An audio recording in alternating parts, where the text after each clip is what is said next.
cancer. HPV, or human papillomavirus, is a common preventable virus that can cause cancer later in life. The HPV vaccine prevents human papillomavirus and all the cancers it can cause. The American Cancer Society recommends getting your sons and daughters the HPV vaccine starting at age 9 to protect them later in life. Flu season is still active, and you can fend off the flu with 5 easy action items. Start with avoiding close contact with sick people and stay at home if you are sick. Secondly, wash your hands frequently for 20 seconds at a time. Thirdly, remember to cover your coughs or sneezes. Also, avoid touching your eyes, nose, and your mouth. And the number 1 action item, get your flu shot. This message brought to you by the American Lung Association and the Anthem Foundation.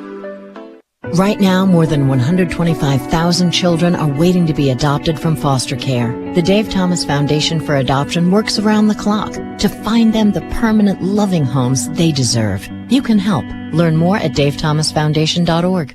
Hi, I'm Danica Patrick. Watching my nieces grow, play, and learn is amazing, but not every child gets to be carefree. 1 in 6 kids in the U.S. are hungry. This breaks my heart, and it's something that Feeding America is working to change. Each year, the Feeding America network of food banks rescues billions of pounds of good food that would have gone to waste and gives it to families in need. To help, visit feedingamerica.org. Brought to you by Feeding America and the Ad Council.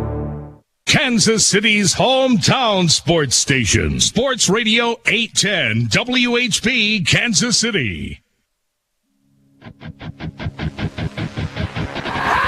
America's largest all-sports radio station presents the #1 motorsports show for 2 decades, Track Talk, brought to you by Lucas Oil Products. Here are the Racing Boys, Scott Traylor and Kirk Elliott. Good morning, everyone. Welcome to Track Talk here on Sports Radio 810 WHB. I'm Scott Traylor, my partner Kirk Elliott. We're the Racing Boys. Producers Austin O'Neill, Todd Surprise helping us here at the Racing Boys studio. Blake back there at Sports Radio 810 today? Yes. Hey, Blake. Welcome back, buddy. We missed you. Back from Hawaii. Yeah. Welcome back, Blake. What's going on, fellas? How we doing? Did you do a little Hawaiian dance when you were over there in Hawaii? Did you? Didn't do too many dances. Well, actually, I probably did do some dances. Had a few drinks. Went to a luau, saw some turtles. It was all good. Oh, man. Wow. That sounds like a really... Were you on the Big Island? We were actually on Maui, so Maui was a good time. A little less crowded, but definitely a solid experience. Yeah, man, I'd love to get to Hawaii. Yeah. You know, I don't know if I ever told you this, Kirk, but my ex-wife... her mom and dad bought a piece of property over in Hawaii, an acre of land. They bought it in 1963, and they haven't seen it since on the Big Island. It's going to be worth a whole lot more than when he bought it in 1963. No doubt about that. No doubt. So anyway, I'd love to get over there. I'm envious of you, Blake. I mean, we're old guys here. Neither one of us have been to Hawaii yet, but I'd still like to do that. Never say never, Kirk. Never say never. We might make it over there. I want to do that. Maybe someday we'll get over there. Right. Well, welcome to the show, everybody. We've got a lot going on today. As you know, we've been playing some sound bites from my weekly show that we do each and every week called Mostly Motorsports. That airs Monday through Friday at 12 noon Central Time. You can watch it on Facebook, Twitter, YouTube, and racingboys.com. Then we pull it down, and then you can find it wherever you find your favorite podcast. Again, it's called Mostly Motorsports because, well, we get a little off track once in a while. We don't always talk about motorsports. So it's a good show. We got a lot of people that listen from around the country. It's a nice national show, and we hope that you'll tune in and listen to it. Again, that's Monday through Friday, 12 noon Central Time, and you can watch it on our Facebook page.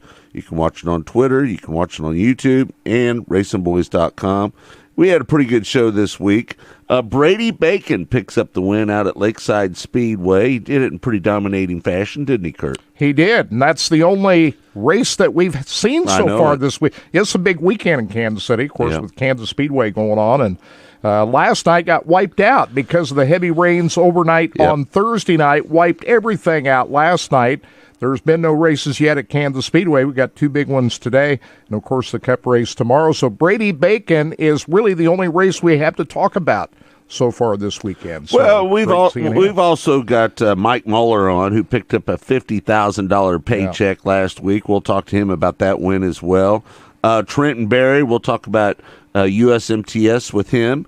Steve Post, he's our weekly guest on our show every Wednesday. Steve Post joins us on Mostly Motorsports. We'll have a little bit of that interview that we did with him. Now, remember, folks, these interviews that we play, they're only about 4 or 5 minutes long. I think we have one that's full length today. It's the Brady Bacon interview. But for the most part, these are just little clippets of what goes on during those interviews. And if you want to hear them in their entirety, all you have to do is go back and download Mostly Motorsports. And you'll hear Steve Post, by the way, doing the pit reporting out of Kansas Speedway, both on ESPN Kansas City for the NASCAR Camping World Truck Series race tonight at 7 o'clock, and Sports Radio 810 tomorrow afternoon, live coverage of the Advent Health 400. Steve Post will be reporting from pit road on that broadcast. Does a great job. A lot going on this weekend for the Racing Boys, so we'll be out there at Kansas Speedway, have it all covered for you. But a lot of action going on. Unfortunately, Kirk, let's talk about it just a little bit here. Our friend John Bowler, who was supposed to have the USAC non-wing sprint car races last night up at US 36, got rained out. Oh, my God. And for people that aren't aware of what's going on up there at US 36, John Bowler has had the worst luck maybe of any promoter so far this year. He had the World of Outlaws, which is the biggest, the granddaddy of them all, sprint car series, get rained out up there. Then he had the Lucas Oil ASCS National Sprint Car Tour, the top 360 sprint car series in the country, get rained out. And then he gets the USAC non-wing sprint cars rained out as well. John Bowler cannot get a break up there at US 36, can he? God, boy, he's been terrible. The most unfortunate promoter anywhere with all these big events rained out at a great racetrack, US 36 Raceway, and it happened again last night. And he's only got one weekly show in. Yeah. On top of that. Stock car special that he had here a couple of weeks ago. That's all they've been able to get in so far this spring. And, Scott, we've talked about this for a long time. These promoters really count on the spring and the fall to really get things rocking and rolling. And when you lose out on so many races, as not only John but some of these other promoters have so far this spring, it makes it really tough. Yeah. Well, let me tell you, the reason promoters make more money in the spring and the fall is because in the heat of the summer, a lot of people just don't want to go to the races. It's too hot. Yeah. Right?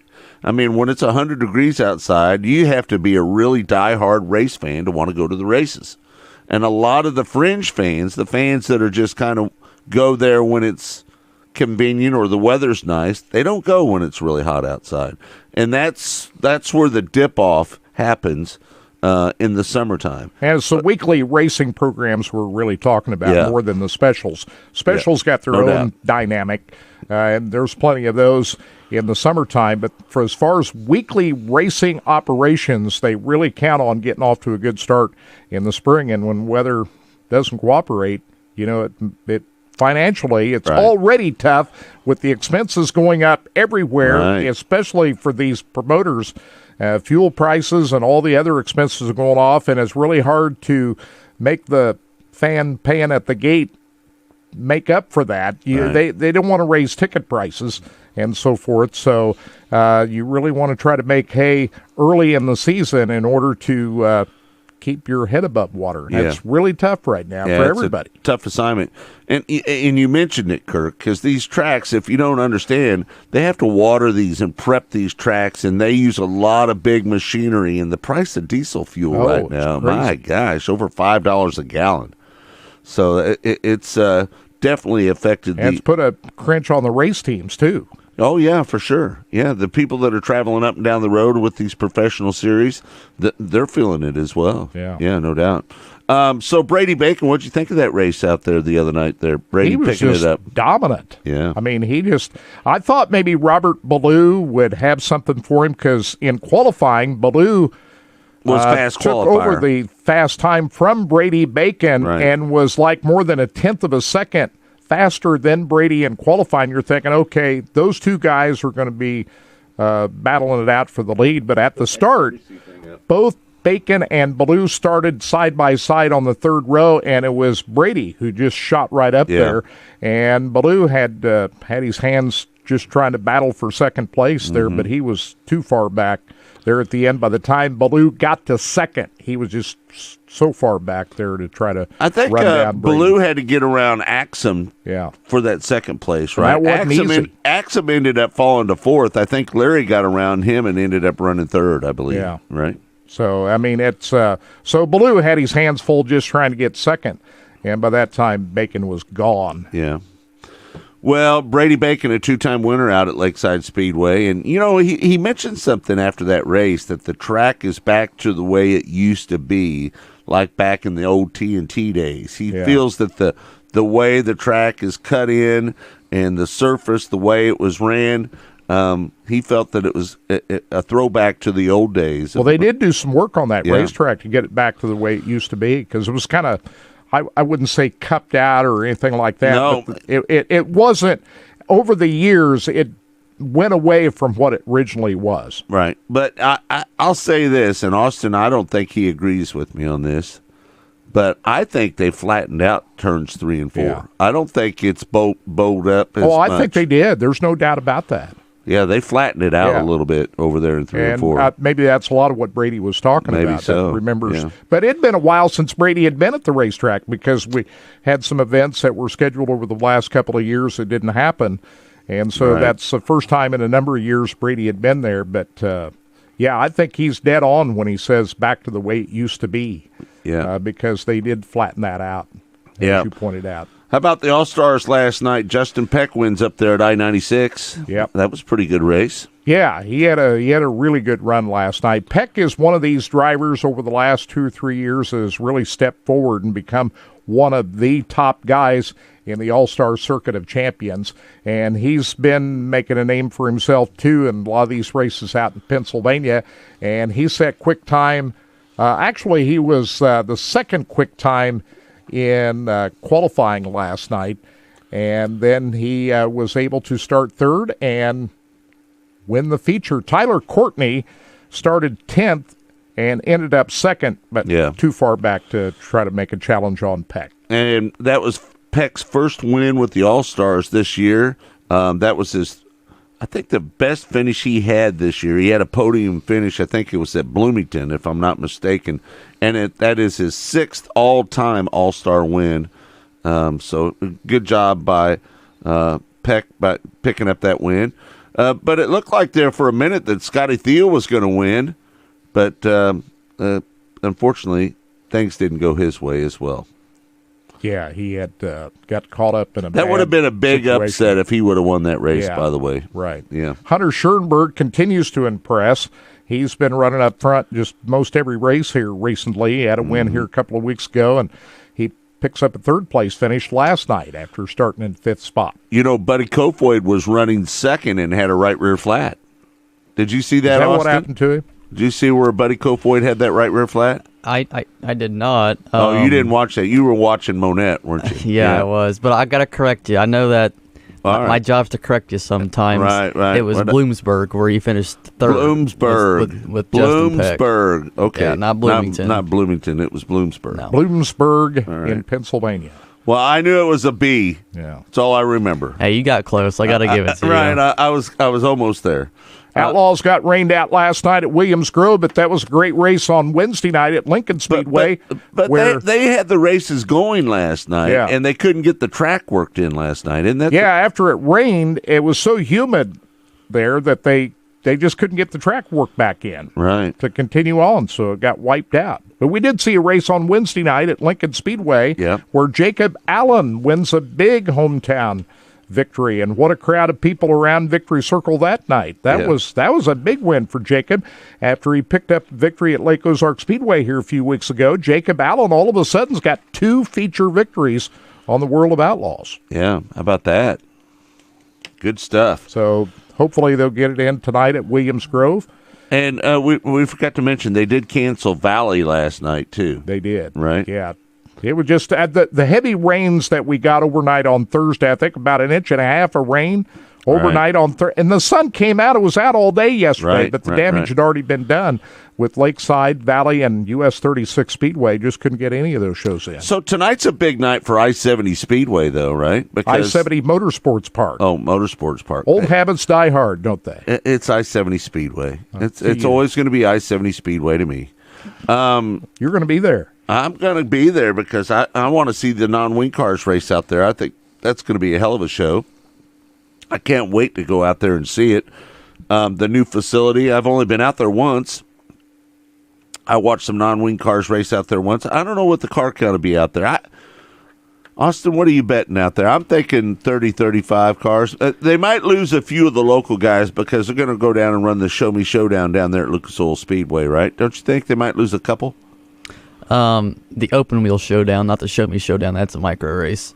That's right. Okay. I think you don't always have to correct me. Not everybody realizes that I made a mistake. The open wheel showdown at Lucas Oil Speedway open is wheel tonight. Showdown down there, right? Right. Yeah. But it's still close enough. I'll give it to you. But now I think in about 28 to 32 cars. I mean, Lakeside had 31. You might lose one or two.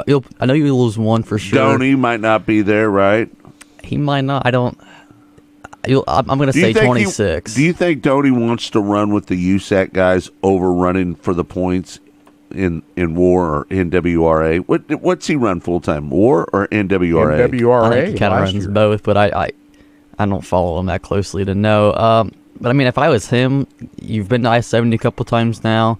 You had a good run at Lakeside Thursday night. Yeah. Why not go run with the National Series and get some more exposure with Donnie them? ended up 11th, I think. Yeah, I mean, he was the highest finishing, local car. Local guy. I mean, if you're having that, success and that speed, you're missing an opportunity to present yourself in front of a national crowd and national audience. Well, as you know, when you race with the Lucas Oil ASCS National Tour, doesn't it teach you how to go a lot better? It teaches you how to go faster, doesn't it? It does, and you're racing with the best, and that's like what Brady Bacon said in his interview yesterday. If you want to be the best, you got to race the best. Right. You'll never advance yourself if you don't race anybody different. And he was kind of kicking on some of the guys that weren't there. Who was the couple of the guys that weren't there? Riley Kreisel, the Wagners, Corey Schutte, some big name local cars that you would normally see. The front runners, the front running guys. Yes. Right. Yeah. Yeah, that's the big question I have. What cars are going to be at Lucas Oil Speedway tonight? And what local guys are going to run with USAC out at I-70? Well, I think the four guys I just named off will be at Lucas Oil tonight. Yeah, for sure. Right. I would agree with that.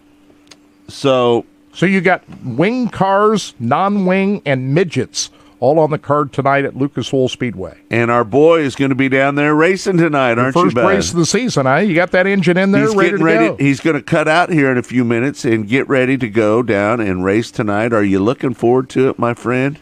It's been a long time coming. You've been driving that modified, just driving you crazy, and now you're ready to get into the real deal. Yeah, finally, I've worked. I counted up the months last night. I spent 6 months building this car, the longest I've ever built a car before.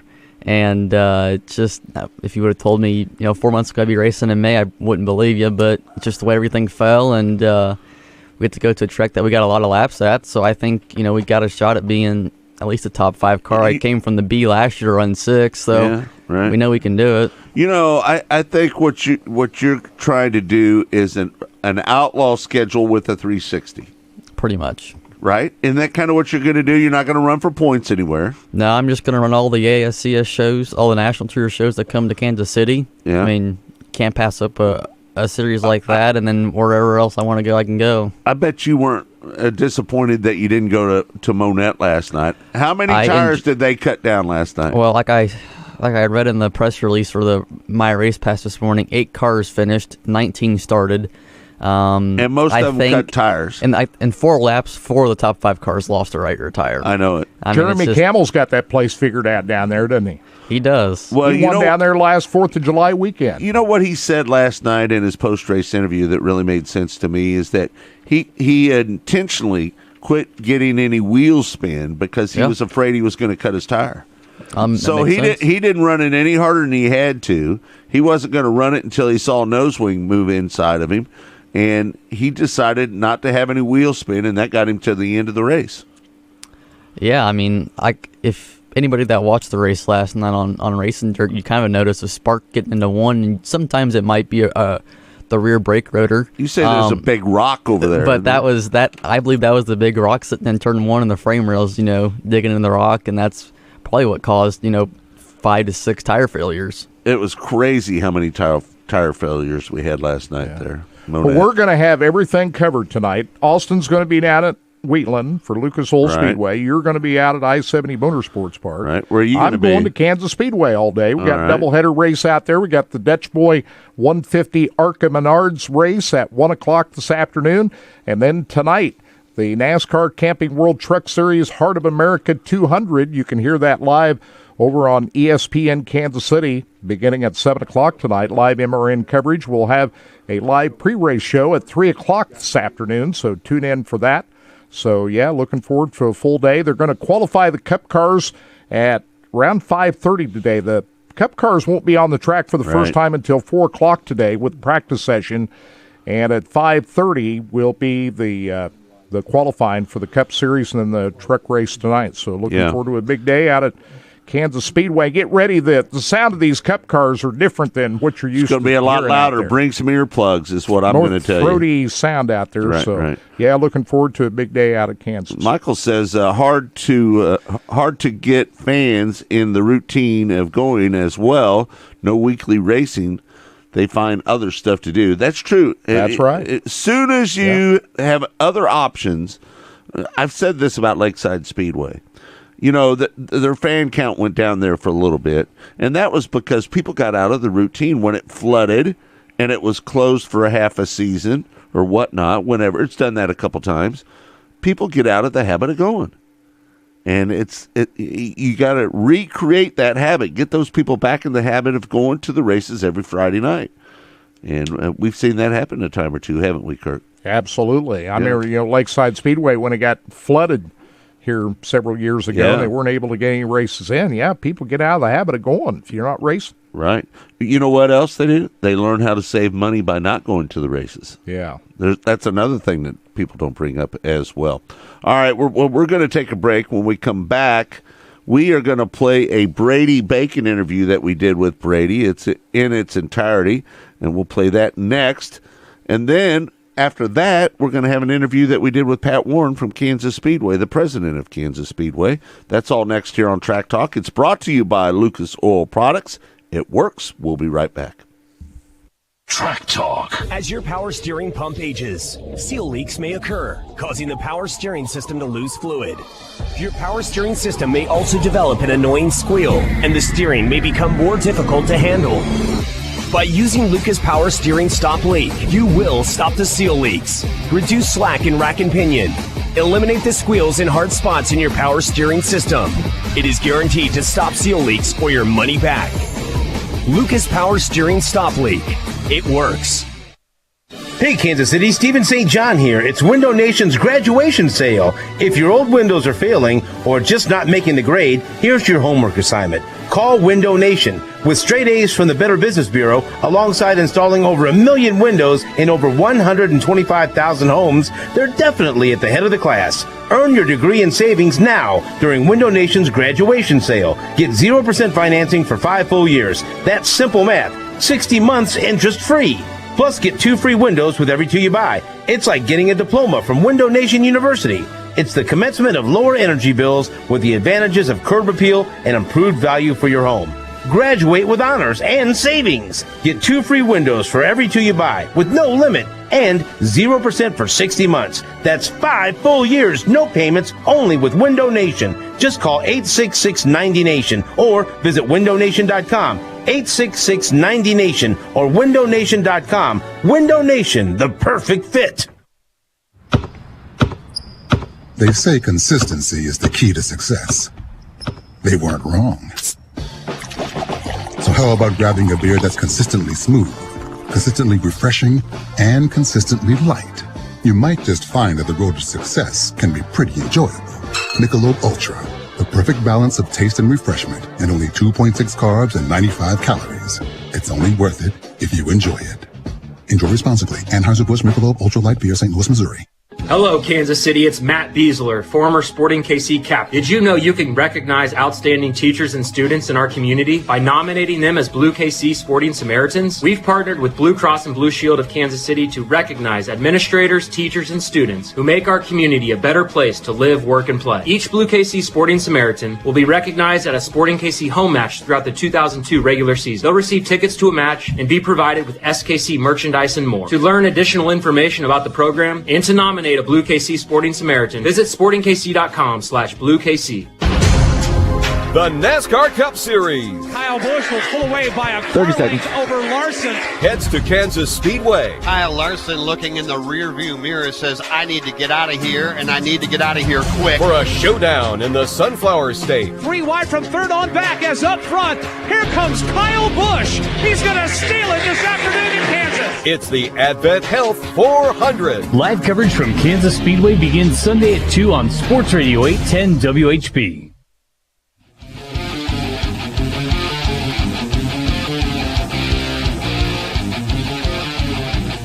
Welcome back to Track Talk here on Sports Radio 810 WHB. I'm Scott. He's Kirk. We're the Racing Boys. Again, Austin O'Neill, Todd Surprise, producers here. Blake back at Sports Radio 810 WHB. Twisting the dials for us back there. Kirk, I had a chance to talk to Brady Bacon this week. Yes, sir, and he's the only race winner of the weekend so far here in Kansas City. So, biggest race of the night on Thursday night at Lakeside Speedway, which was supposed to be the first of 3 nights of the USAC National Sprint Car Series, but last night's event at US 36 got rained out. So we caught up with Brady Bacon while he was out at the zoo because he had a free day yesterday. Yeah. He'll be out at I-70 Motorsports Park tonight, see if he can sweep the weekend around here. But on Friday, Scott interviewed Brady Bacon. I stepped in with a couple of questions, too, yesterday on Mostly Motorsports, and here is that interview with Brady Bacon.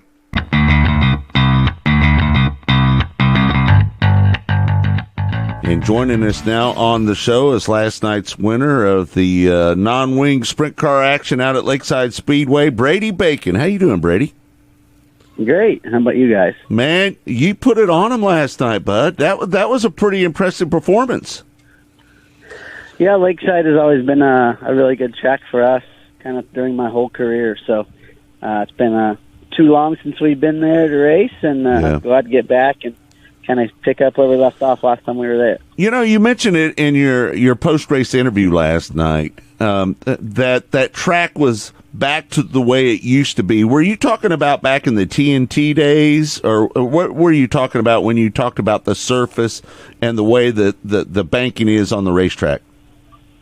Yeah, just kind of the bottom was a factor, and I feel like the last couple times we were there, that wasn't really the case. Yeah. And it was technical. You know, the bottom was really good if you hit it, but if you missed it, it was, cost you a lot of time. And you could run both, multiple lines and stuff. So, yeah. Just reminded me of kind of how it used to be, and you kind of race it quite a bit different than any other tracks that we, or at least most of the tracks that we race on further out east during the rest of the year. Yeah, you qualified second last night. Do you feel that you made any errors in that qualifying moment? Do you feel that you might have been a little bit faster than Robert in qualifying? I felt like my lap was pretty good. I mean, he might have just hit something a little bit better. The track kind of got a little bit more defined. Yeah. It was with the way the track started out, kind of being greasy in spots and stuff, kind of had to be a little apprehensive. Wasn't really worth the risk to get too carried away trying to do something different.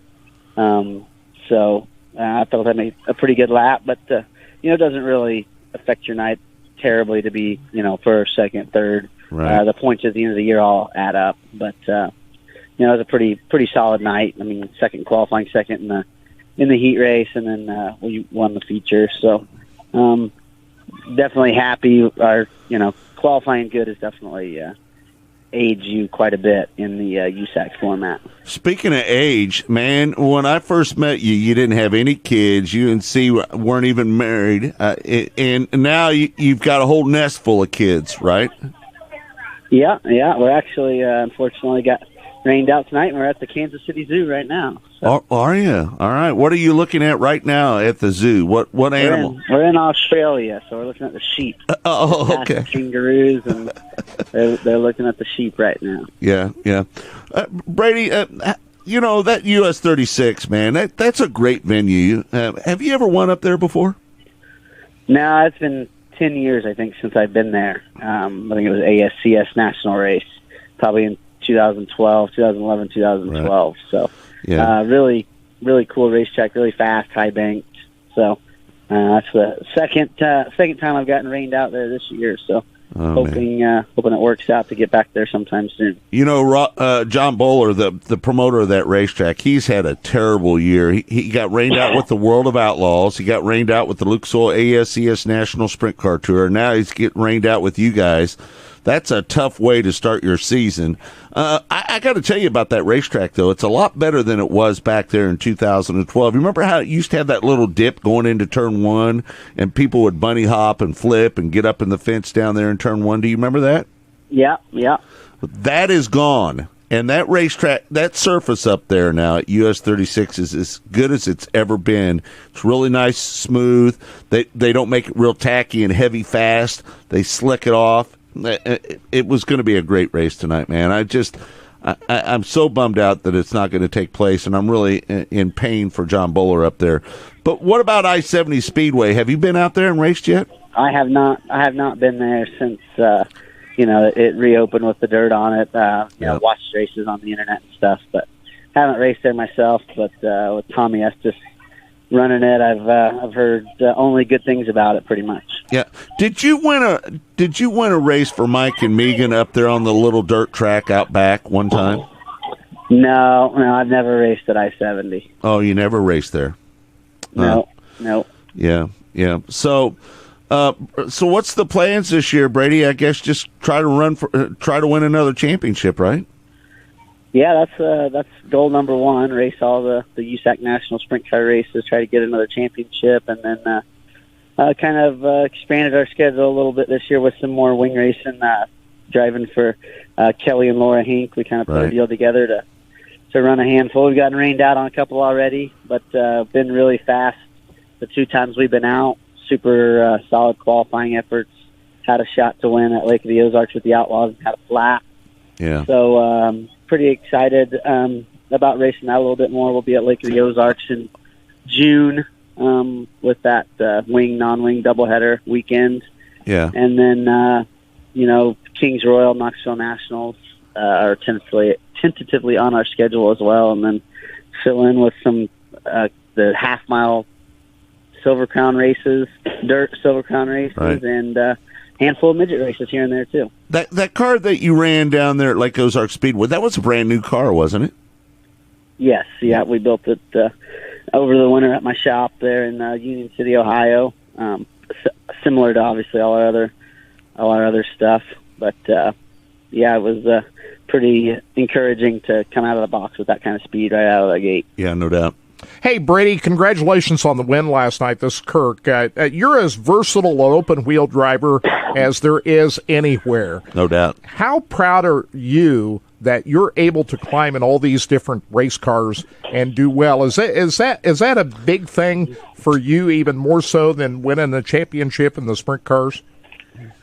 Yeah, I mean, it's definitely a feather in our cap that we can kind of do multiple disciplines and be successful at them. It's getting harder and harder to do that. Right. I mean, the Outlaws are just getting better and better every year. USAC's getting better and better every year.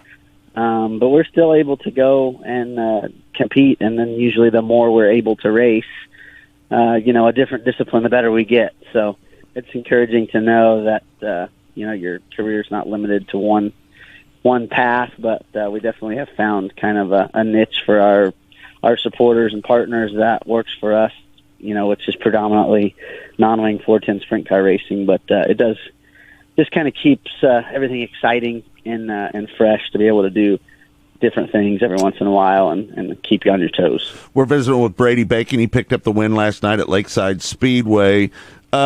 Brady, is the reason it's getting tougher is because of the financial side of things? Is that what makes it tougher for you when you talk about going and running the 410 wing car? Is it about the budget more than anything, really? That's a big part of it, but a limited schedule like we do, it's not as big of a part. But I mean, you have to have a really good engine program, and it's just the type of racing. They're racing 100 times a year, and as things incrementally change, even if it's small increments, if you're not racing for 2 months, you miss out on those gains that everybody else is making. So it's a blessing and a curse sometimes. Sometimes people get caught up in kind of going down a rabbit hole, I guess. And if you come with a fresh, clean sheet of paper, sometimes that's an advantage. But just everybody races so hard. Everybody's programs are so good. It's just, specialization is, more prevalent now than, kind of diversification. So to be able to do that, it just makes it a little bit harder. And the same if people try to come run with us, non-wing, sprint car guys that race professionally, right? It just gets harder for them to do that too. So everyone gets better at their own discipline, and it's harder to switch back and forth. But fortunately, we have some good relationships with other people that are successful in kind of all the different avenues, and we're able to kind of be prepared when we go, and at least be in the ballpark, and just make small adjustments to fix whatever puts us off the pace or whatever. We can fix it pretty fast. Yeah, I know that we had some NWRA guys and some war guys there running last night. When you come in there and you're running with some of these guys that you haven't ran with before, what's the mindset when you get around those kind of guys? I mean, some of those guys are pretty good racers, right? But there's other guys that were really off the pace last night. How's your approach to that when you come in and you got some guys that you're not familiar with? Well, fortunately, the car count was big enough last night that we eliminated some in the B main, which is fine. I mean, those guys deserve a chance to race like everybody else. But sometimes when your car counts are low, you have to race 30 laps with them, and can get a little dicey when you're racing for the win. And one of those guys is in maybe not necessarily completely sure where he's going every lap. But Lakeside is probably one of the places that kind of amplifies the discrepancy because of its size. There's an intimidation factor there. Those guys might be used to running Green Valley or something smaller, and are comfortable doing that, but it's a little more difficult to hold that throttle down for those extra few seconds down the straightaway at Lakeside. But you got really good guys like Wyatt Burks and people like that are competitive when they come and run USAC races. There's actually a couple of people I was surprised that weren't there, like a Riley Kreisel and guys like that. That's a little frustrating for the sport of non-wing sprint car racing to know that there's good quality cars right here sitting in at home, the backyard of that race we were just at, and they weren't there to support a good paying race in the area. So that's a struggle that non-wing sprint cars have when we travel around, and we got to kind of figure out how to remedy that. Some of it's the series kind of competing with each other for unnecessarily, which is also frustrating, but it just seems to be part of racing, especially in those particular series kind of battling against each other. Do you think those guys are intimidated by the national guys coming in there, and they just don't want to look bad when they show up? You mentioned some of these guys that are pretty good racers that run around this area. Do you think that that's part of the reason that they just don't want to look bad up against you guys? I mean, that doesn't really, if you're never race against better people, you're never going to get better yourself. That's true. Yeah. If that's what they want to do, they want to race non-wing sprint cars, then I would feel like you would want to race with the best. So then when you go back, when USAC goes back to where they're going, you're better. Be better when you are racing in your region. So, and then you're also opens up your horizons. Those guys, like I think Riley Kreisel sat on the pole or the front row at Knoxville. Yeah. When we were there a couple years ago. So they definitely have the ability, and I think he's come to Ocala a few times, which Ocala can be frustrating and kind of take your confidence down because it's such a unique different track. That I tell people not to. If you're slow at Ocala, don't change anything and just go about your business and don't let it affect you because it's a very odd racetrack. So, it's just I feel like you would want to run with the best to get better. I agree. And then eventually you start running top 10, make the show top 10s, and you can go to Indiana Sprint Week, or you can go to Houston and race for $20,000, $1,000 to start. So it pays as good to start a USAC race when we come to this area as it does for second or third at some of those other races that they race. Yeah, no doubt. Well, we're sorry that we got rained out tonight up at US 36. We're looking forward to the action tomorrow night out at I-70 Speedway. That's going to be a great show. I'll be out there. Congratulations on the win last night, man, and good luck on trying to pick up another championship with USAC this year. I'm sure that you're on your way to it. You're just as good as they get out there. I always tell people this, and I know I've said this on the air many a times, but you're the only guy that reminds me of the Rocket Jesse Hockett, because you're so good in all disciplines of open-wheel racing. I think that's the ultimate compliment for anybody that's a race car driver, to say that they were compared to Jesse Hockett, because he was one of the all-time greats when it came to all different types of genres of sprint car racing, right? Yeah, for sure. We raced a lot of that stuff together. Those races at Lakeside that I was talking about. He was there. Battling for wins with us. So, it's been doesn't seem like it was that long ago, but it's crazy. He was definitely a great racer and great friend, and glad I could compete with him for the years that we did. Yeah. And that was an interview we conducted with Brady Bacon yesterday. Yeah. Right after they announced that US 36 got rained out, right. So he'll be at locked and loaded out at I-70 tonight. It's good. He took his kids to the zoo. That was good, wasn't it? Yeah. He's got a big family now. Yeah. Got 3 in the tree. He's doing good, man. He is one of the best all-around open-wheel drivers in the country. Wouldn't you agree, Kurt? Oh, there's no doubt about that. Yeah, in the image of Jesse Hockett back in the day. Yeah. You like to see a guy go back and forth in both wing and non-wing and do it as well as Brady Bacon does it right now. Yeah, no doubt about it. All right, we're going to take a break. When we come back, we're going to play an interview that we did with Pat Warren this week on Mostly Motorsports. Again, Mostly Motorsports airs Monday through Friday, 12 noon Central Time. You can watch it on Facebook, Twitter, YouTube, or racingboys.com. Then we pull it down when we're done, and then you can go find it wherever you find your favorite podcast. Mostly Motorsports is what it's called. And again, it's Monday through Friday, 12 noon Central Time. When we come back, we're going to play some more of Mostly Motorsports interviews. Pat Warren is one of those interviews that we're going to play, and it's all right here on Sports Radio 810 WHB. Track Talk. Next to your vehicle's engine, your transmission is the most important component of your car. If it's not properly maintained, your car may not shift properly.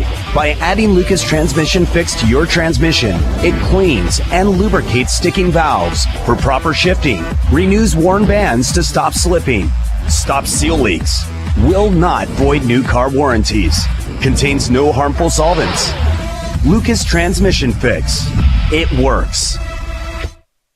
Vanderbilt's has all your work boots and clothing covered. Vanderbilt's has great prices on all the best brands: Keen Utility, Wolverine, Carolina, Double H, Timberland Pro, Carhartt, Reebok, Ariat, and more. If you're looking for athletic, hiking, pull-on, or traditional lace-up, Vanderbilt's has you covered. Vanderbilt's carries a full line of work denim, fleece, shirts, socks, and gloves. Vanderbilt's, with stores in Lawrence, Topeka, and Wamego. Go to vanderbilts.com for more information. Work boots center, Vanderbilt. At Robert Brogdon's Olathe Kia, you can buy with confidence with a 90-day money-back guarantee.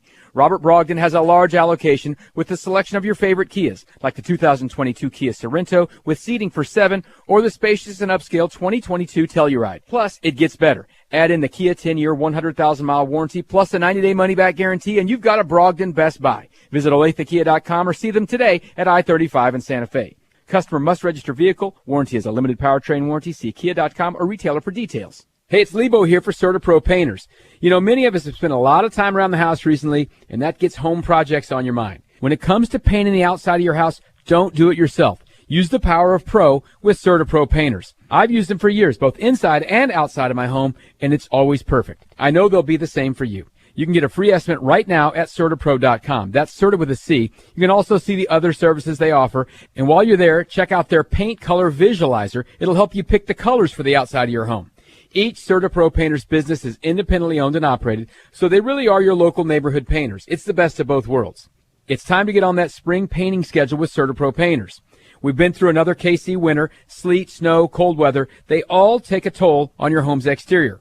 Use the power of Pro with CertaPro painters to do what they've done for me multiple times over the years. Knock it out of the park, inside and outside of my home. Get that free estimate online at CertaPro.com. That's Certa with a C for CertaPro painters, the power of Pro. Hey, is this License here? Franco's cybersecurity firm secured a contract, and that's all we're allowed to say. We have a green light on hiring. He needs web security professionals with a military background. 3 teams of 4, 24-hour rotations, but Protocol Zulu is on a need-to-know basis. Indeed can help him hire great people fast. I need Indeed. Indeed you do. You can schedule and conduct virtual interviews right from the Indeed dashboard, so you can stay organized and connected all the way to the hire. Visit Indeed.com/credit and get $75 towards your first sponsored job. Terms and conditions apply. Building a pool is not a job for amateurs. If you want a pool you'll enjoy for a lifetime, call the pros at Pro-Built Pool and Patio. Pro-Built Pool and Patio is the largest provider of fiberglass pools in the region. Unlike liners, fiberglass pools from Imagine Pools and Pentair Pool Equipment are built to last, and they have over 200 different design options to fit your space. Pro-Built Pool and Patio offers competitive pricing, financing, and the fastest install timelines. Get a free quote by calling 816-786-3893 or go to ProBuiltPatio.com.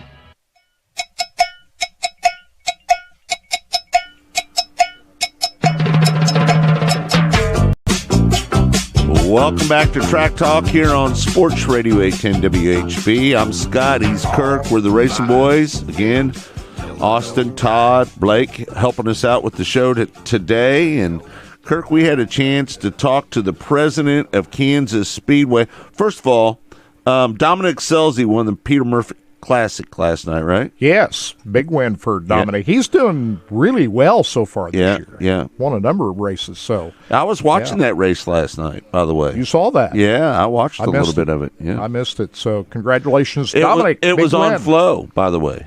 Cool. Can you imagine how many races Flow's going to have this year? Lot. They say 1,800 races on Flow this year. Yeah, crazy. That's Racing Boys could never come close to trying to deliver that. I think the most we ever did was a little over 100 one year. Yeah. Last year we did, one night we had 4 races going on at the same time. Yeah. Which was big for us. Yeah, that was kind of big. Yeah. But we're not in that business anymore. So, but anyway. We're in the talk radio business now, Kurt. And we've got some talk shows going on this weekend at Kansas Speedway this afternoon at 3 o'clock. Tune in for that over on ESPN Kansas City. Tomorrow at 12 noon. We'll have all the coverage from Motor Racing Network on ESPN Kansas City for the truck race tonight at 7. And the Cup race, Advent Health 400, tomorrow gets green flag at 2 o'clock, live right here on Sports Radio 810 WHB. The president of Kansas Speedway is Pat Warren, and he spoke with Scott on his Mostly Motorsports podcast earlier this week. Here's just a portion of that interview. Talks about these new next-gen cars that'll be on the track for the first time later on this afternoon. Run at the middle. Aren't you excited to see what the new car is going to bring to Kansas Speedway? Yeah, I really am. You know, we've had a tire test and a wheel force test, and the drivers were really happy with the performance of the car and the tire that we're going to use. Yeah. So I'm optimistic about what we're going to see. You know, I think it will be a different race than Las Vegas had. The variable banking here makes a considerable difference in how the track performs as it relates to the car. I think you're going to see a lot of teams trying to measure up the racetrack and think about what they're going to do when they're back here in September, because this will be their first opportunity in any real sense, other than the teams that were here for the tests, to see what the track is like with the new car. And so I think you're going to see a lot of that, especially in the first 2 stages, as they try to figure out how the car works. And then in that final stage, of course, everybody's going to go for the win. You know, I've been told that the cars are a little bit louder than they have been in years past. Did you have to do anything special because of the noise issue a little bit? No, we don't. And I would agree with that. They're a little bit throatier is the way I would describe it. Yeah. I don't know if the volume is actually louder in terms of decibels, but they have sort of a deeper rumble. Yeah. I can't wait to see him in person. I'm so excited. I saw one of the frames down at the PRI show, and I was just blown away at the difference between the cars of yesteryear and what they are now. They're so much different than they were back in the day. And I think they're, the bodies anyway, I think they're a little more, I think that they can hold up to a little more beating and banging out on the racetrack a little bit more. I think you might see a little bit more of that. And going into what happened here last weekend with Logano, he's not maybe the biggest Kansas Speedway fan-friendly driver out there. I wouldn't say he is, because you know what he did to Matt Kenseth out there. I don't think a lot of people were happy with that. This could be good for you this weekend. You're probably going to have some good ticket sales. I hope so. I mean, tickets are selling well right now, and we're looking forward to having a great crowd on Sunday. And I do think people are interested in the controversy that came out of the race last week. What happens this week, or whether they hold off on trying to sort of settle that score, we'll wait and see. But Joey's had a lot of success here, and I would guess that he thinks he's going to have success this weekend too. Did you ever think back in 2012 when you guys did the repaving of the racetrack that the racetrack would respond the way it has? The turnaround from racing at the top to the bottom happened almost immediately, right? It seems like that most tracks, when they get repaved, they're locked down on the bottom. They can't move up the racetrack. But Kansas Speedway wasn't that way, was it? Well, it was how it was designed. Yeah. The fastest way around the track is at the top, and that's intentional, because the desire for everyone is not to race at the top as a general rule. They'd rather race, hug the apron, and then if you get loose or something happens, you've got some room to recover. And so we designed the track. They designed it. I can't say I did. Right. But the track was designed in a way that the fastest way around is at the top. Even though it's the furthest distance, you can carry enough speed through the corners and the straights that's the way you're going to get around the fastest at this place if you're set up right. Yeah. Kevin Harvick's been pretty good there. He's had 5 poles. He swept there a couple times, or one time, I believe, but he hasn't really had the speed this year. He's starting to show a little bit more right now. Do you think Kevin Harvick's going to be a player in this weekend's race? I don't have any reason to think he won't, because to your point, he's had success here in the past. Right. One guy that I would look at and have my eye on is Kyle Busch, because Kyle did come out for the wheel force test and spent 3 days in the car. And so, when you give him that much time in a new car, in an environment where other people haven't had that time, I think it's going to help him. Yeah, I would agree with Pat Warren 100% on that. You give Kyle Busch time on a racetrack and testing, that gives him a tremendous advantage. Right. Well, Kyle Busch has made that statement before, that the reason they're not as good as they were in years past is because they don't have the practice time on the racetrack. So you let him go out there, practice with those tires at Kansas Speedway, he might be your favorite to win this weekend. Is there anybody that understands the race car that he drives better than Kyle Busch? Probably not. Yeah. I mean, that's part. He's a talented race car driver. There's no getting around it. Not only that, though, Kirk, he owns a race shop that builds super late models. So he understands the mechanics and how they work and what makes cars work and everything. So when he comes in, he can go to the engineers and tell them, this is what I think maybe we should do. There's a lot of drivers just get out and say, oh, it's a little tight down there, it's a little free here or there and whatnot, and just let the engineers take care of it. But I don't think Kyle Busch is that kind of driver. I think he gets out and he tries to give them some input on what he thinks needs to be done to that car. I mean, there's no question he's one of the talented stock car drivers who ever lived. For sure. But then you give him that added advantage of knowing what the race car can do, understanding the inner workings of the car and know what to do to fix it, to make it better. Kyle Busch, you give him practice time on the racetrack.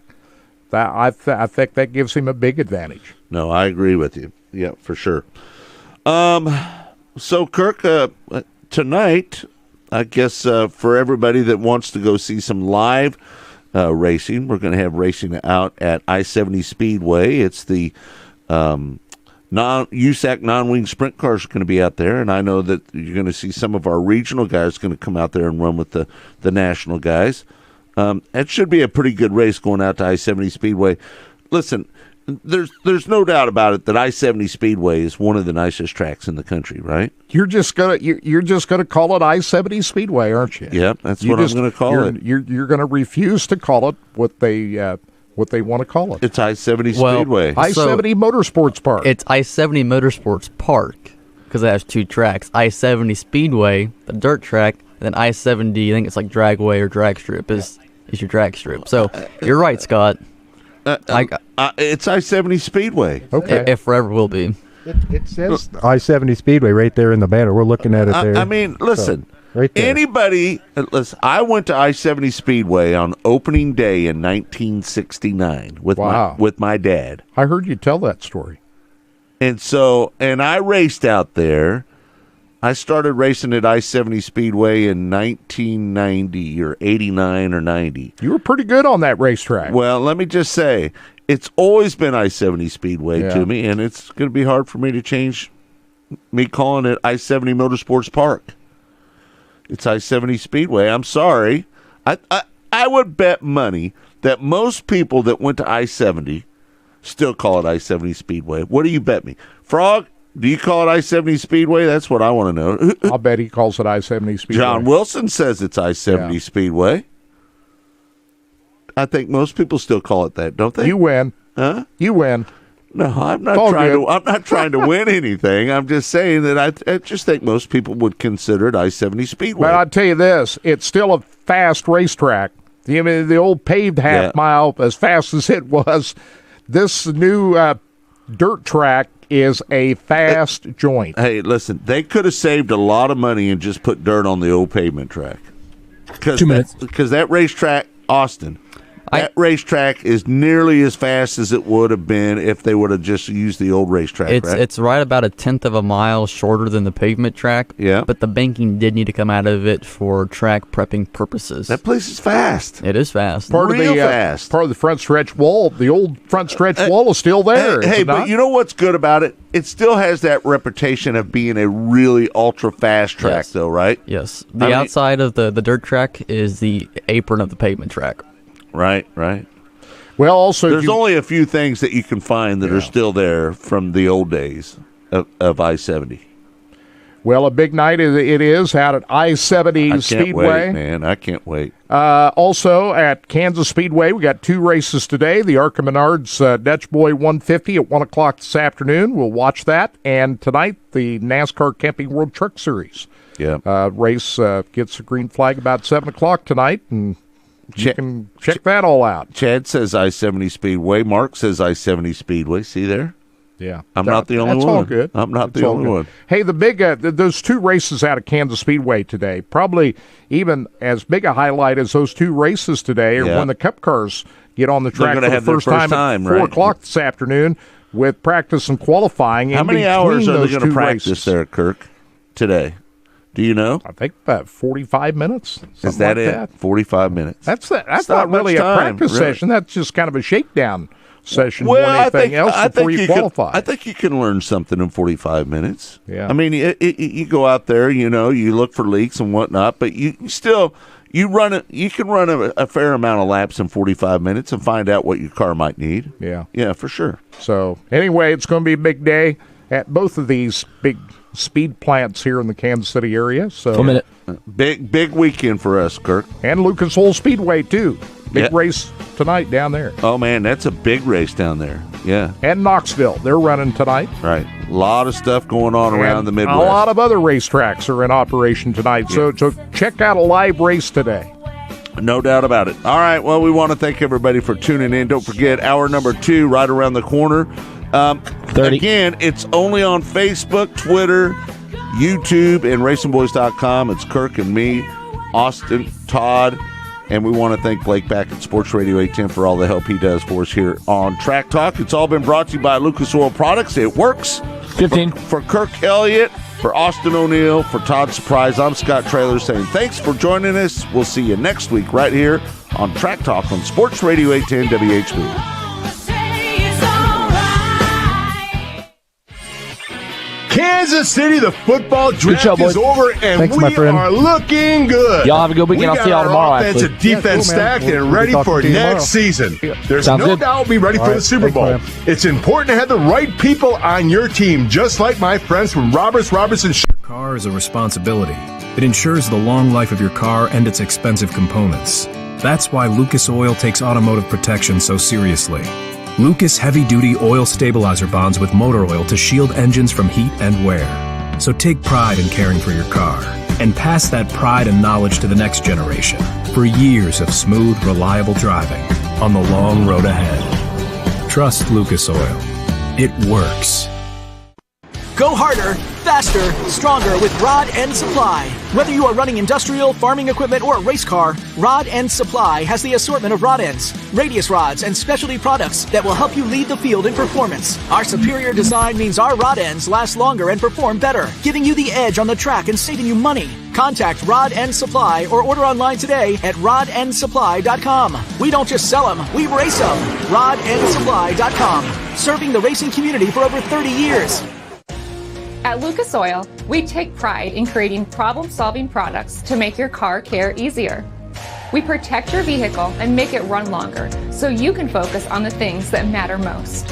Whether it's commuting to work, visiting a loved one, taking the kids where they need to go, going to the big game, or anywhere life takes you, Lucas Oil is committed to getting you there for all of life's important moments.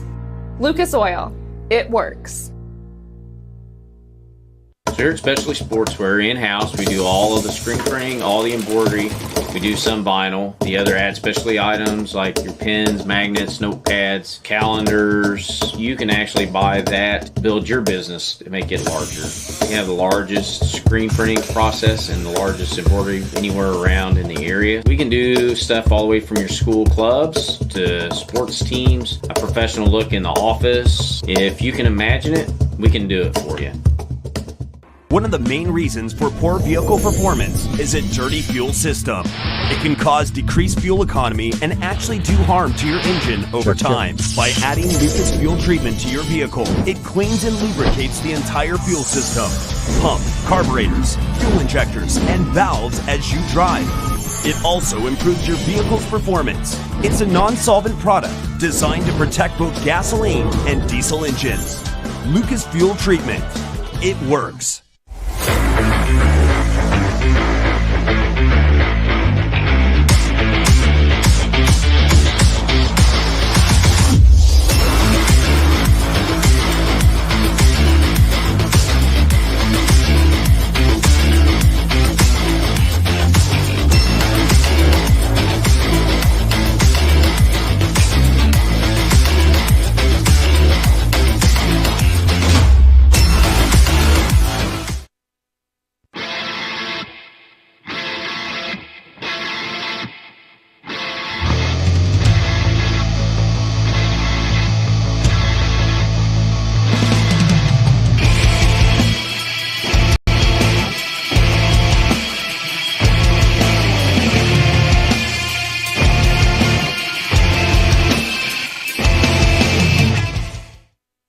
Cigarport.ca is your go-to online store for exclusive cigars produced from the best quality tobacco in the world.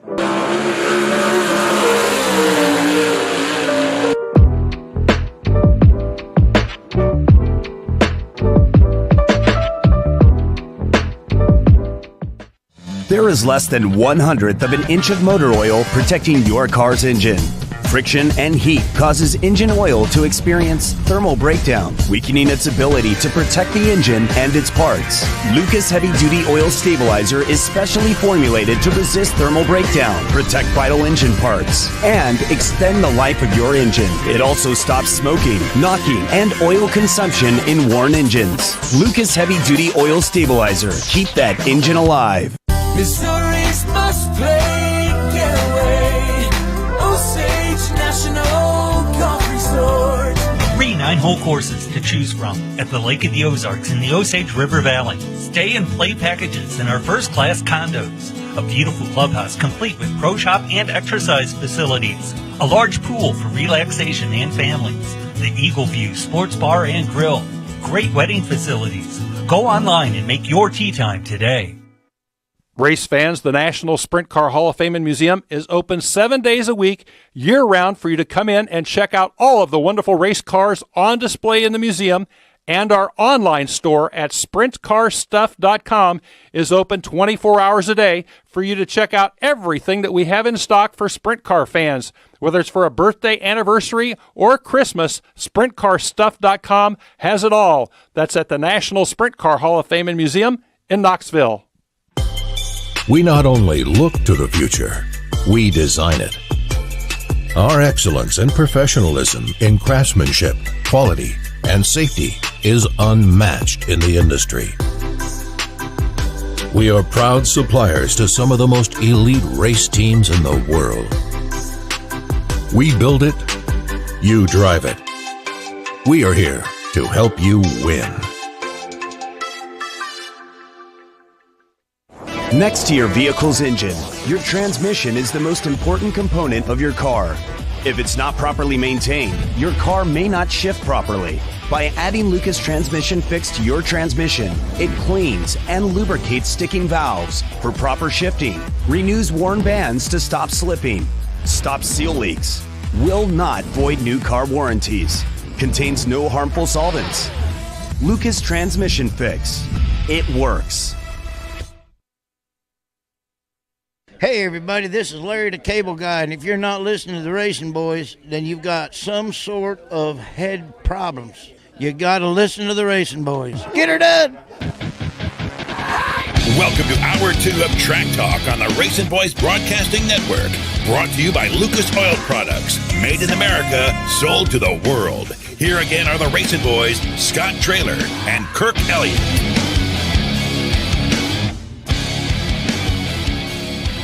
Welcome back, everyone, to Track Talk here on RBN, the Racing Boys. I almost said Sports Radio 810, Kirk. Did you hear that? I almost said it. But we're on RBN, the Racing Boys Broadcasting Network right now, and we want to thank everybody that followed us over here. A good amount of people watching the show right now, so we want to thank everybody. See, Ernie's checked in. Craig's checked in. Mark, Chad, John Wilson, my buddy John.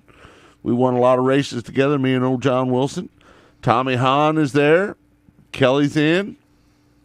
Rick's hanging out with us. One of our all-time favorite, Marie's hanging out with us. Chris Yance, my neighbor up the street. Good man. So we got a lot of people checking in. Paul's here hanging out with us as well. Michael, Frog's hanging out with us. Kelly. So thanks, everybody, for tuning in to the show. We appreciate it. A lot of great supporters. Man, we are so blessed to have the people that follow us each and every day during mostly motorsports. You know, Austin, I just say it. Austin and me talking sprint car racing, and it's so funny because Kirk and I have been doing this for 22 years together, right, Kirk? We've been partners for 22 years. How about that? Isn't that crazy? Crazy. And there's only been a few people in my career that I really feel comfortable with talking on the air with. And obviously the first one is Kirk Elliott, right? The next one would be Scotty Cook, right? And Austin O'Neill is kind of fit in that mold with us because the thing that Austin brings, and he's not here now because he had to leave because he's going to race tonight. So we let him bug out a little bit earlier, and Todd's taken over. Todd's been running this show forever, right? So he knows what he's doing here. He doesn't need any help with this show. But what Austin brings to the show that maybe not many other people have brought to the show over the years is the technical side of things. When I can get technical in terms of what's going on with race cars, the way race cars handled, the wing attitude, and all these little nuances that I like to get into that I couldn't get into with Kirk Elliott. Kirk Elliott and I are kind of we're radio guys. being able to get somebody that drives a sprint car full-time, or not full-time, but for the most part, it's such a blessing to have Austin. I think he's been a great addition to the program, and I'm really looking forward to. What are we on, Todd? What episode are we on now? Number 90? It'd be 90 on Monday. How many episodes do you think we've done, Todd? I've got 5. I've got 5. I used to do all the Fridays there for a while, and then I did a couple fill-ins, but I bet we've done hundreds. Oh, I thought you meant mostly Motorsports. Oh, yeah, no, hundreds. No, I'm talking about over the 10 or 11 years you've been here. Between Prime Time and all of our shows that we've done. A lot. Track Talk, You've done a lot of them. Hundreds. Yeah, so. Way up there. And anyway, it's good to bring in. You know what's cool about it is all of us are not getting any younger around here, right? So it's really cool to bring in young people. I say that about our industry all the time. That our industry, the people in our industry need to start hiring young people. We got to replenish the young people in our industry. And we're not doing a good enough job with that. I mean, you go to the races, and to be honest with you, you just look, most of the people in the grandstands got gray hair. But, more and more that I go, and the more that I go to like the weekly races here, I went out to Lakeside Speedway here the other night, I'm starting to see more young people. And that's encouraging. Because if we don't hand off our tradition to the young people, our sport is going to die, right? I hate to. I'm not trying to paint a doom and gloom picture here, but the fact is, we got to start getting young people, and you got to do whatever you got to do. If you've got to build an area for where kids can play, and they don't even give a crap about the races, they just hang out with each other, then eventually they start watching the races, and then they get interested, and then they find a favorite driver, and then they become race fans. That's how you have to do it. You got to lure them in. You know what I've always said, what people should do? They need to build an area for teenagers, right?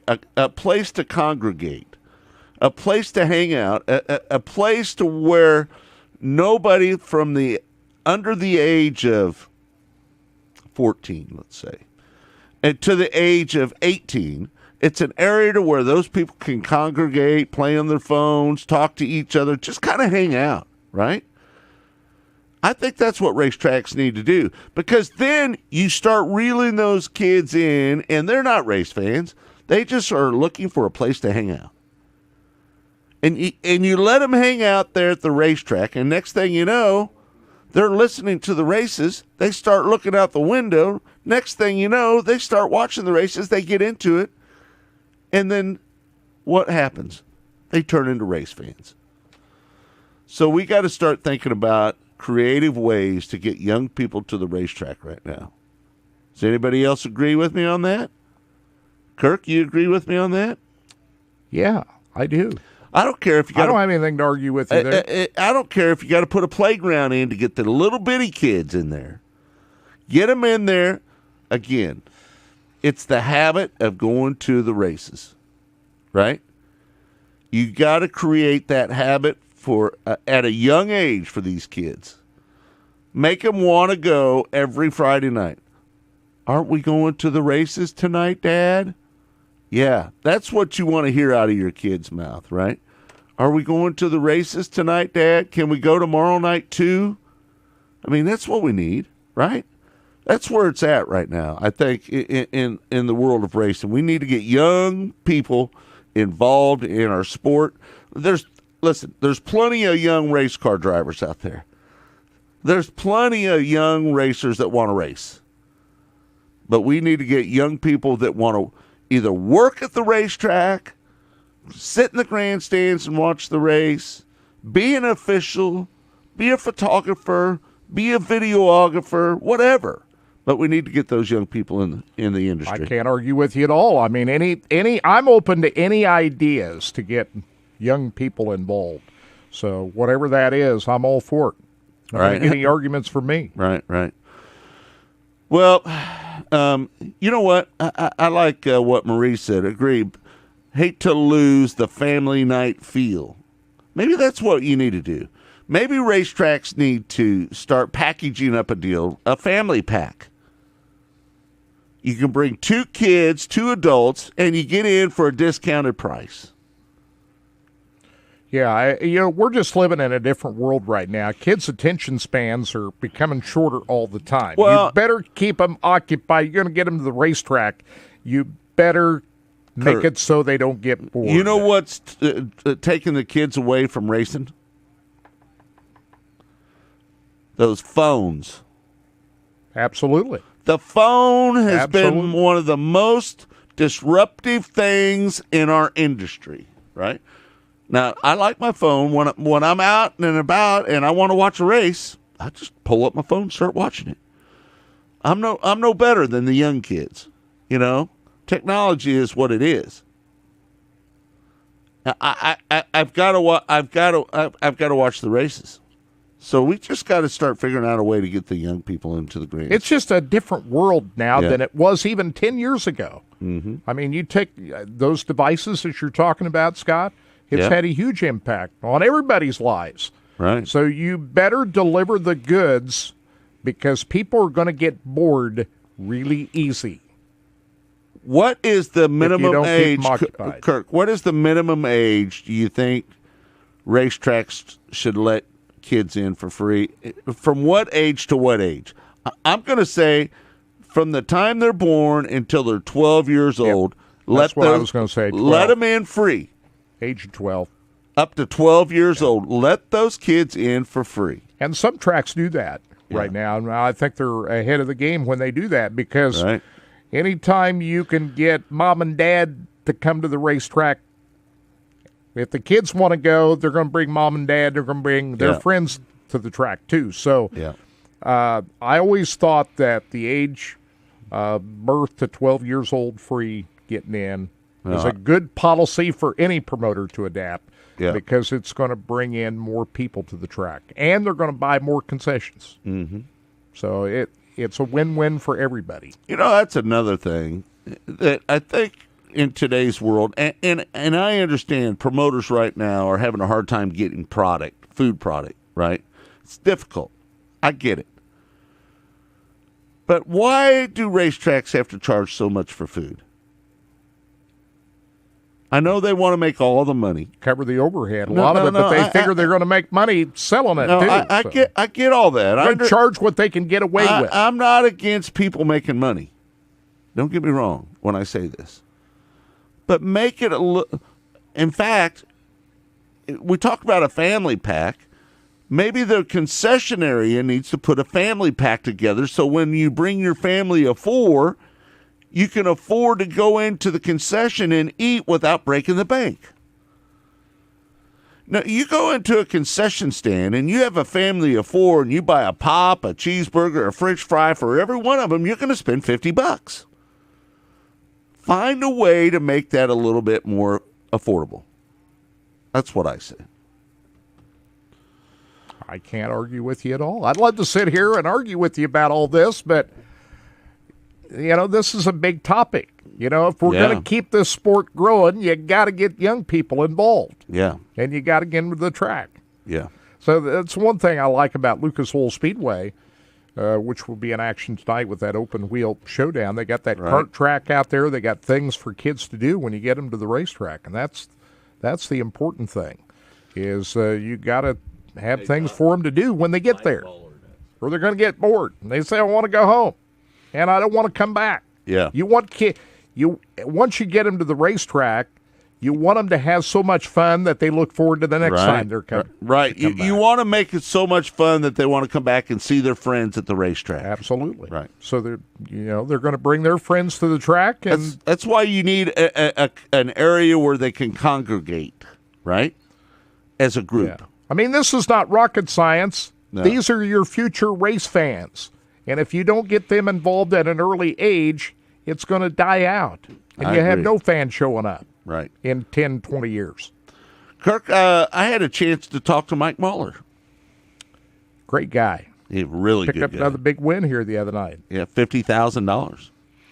You know, we think we're his good luck charm on Mostly Motorsports because every time he comes on with us, about a week later he wins a big race, and he's always available. And he never says no to us on Mostly Motorsports. Yeah, he's one of the top late model drivers in the country right now, and he's proven it out on the racetrack. And earlier this week, Scott Traylor spoke with Mike Marler in the number 157 car about his most recent victory and the season so far here in 2021. Here's a portion of that interview that Scott Traylor had on Mostly Motorsports here earlier this week.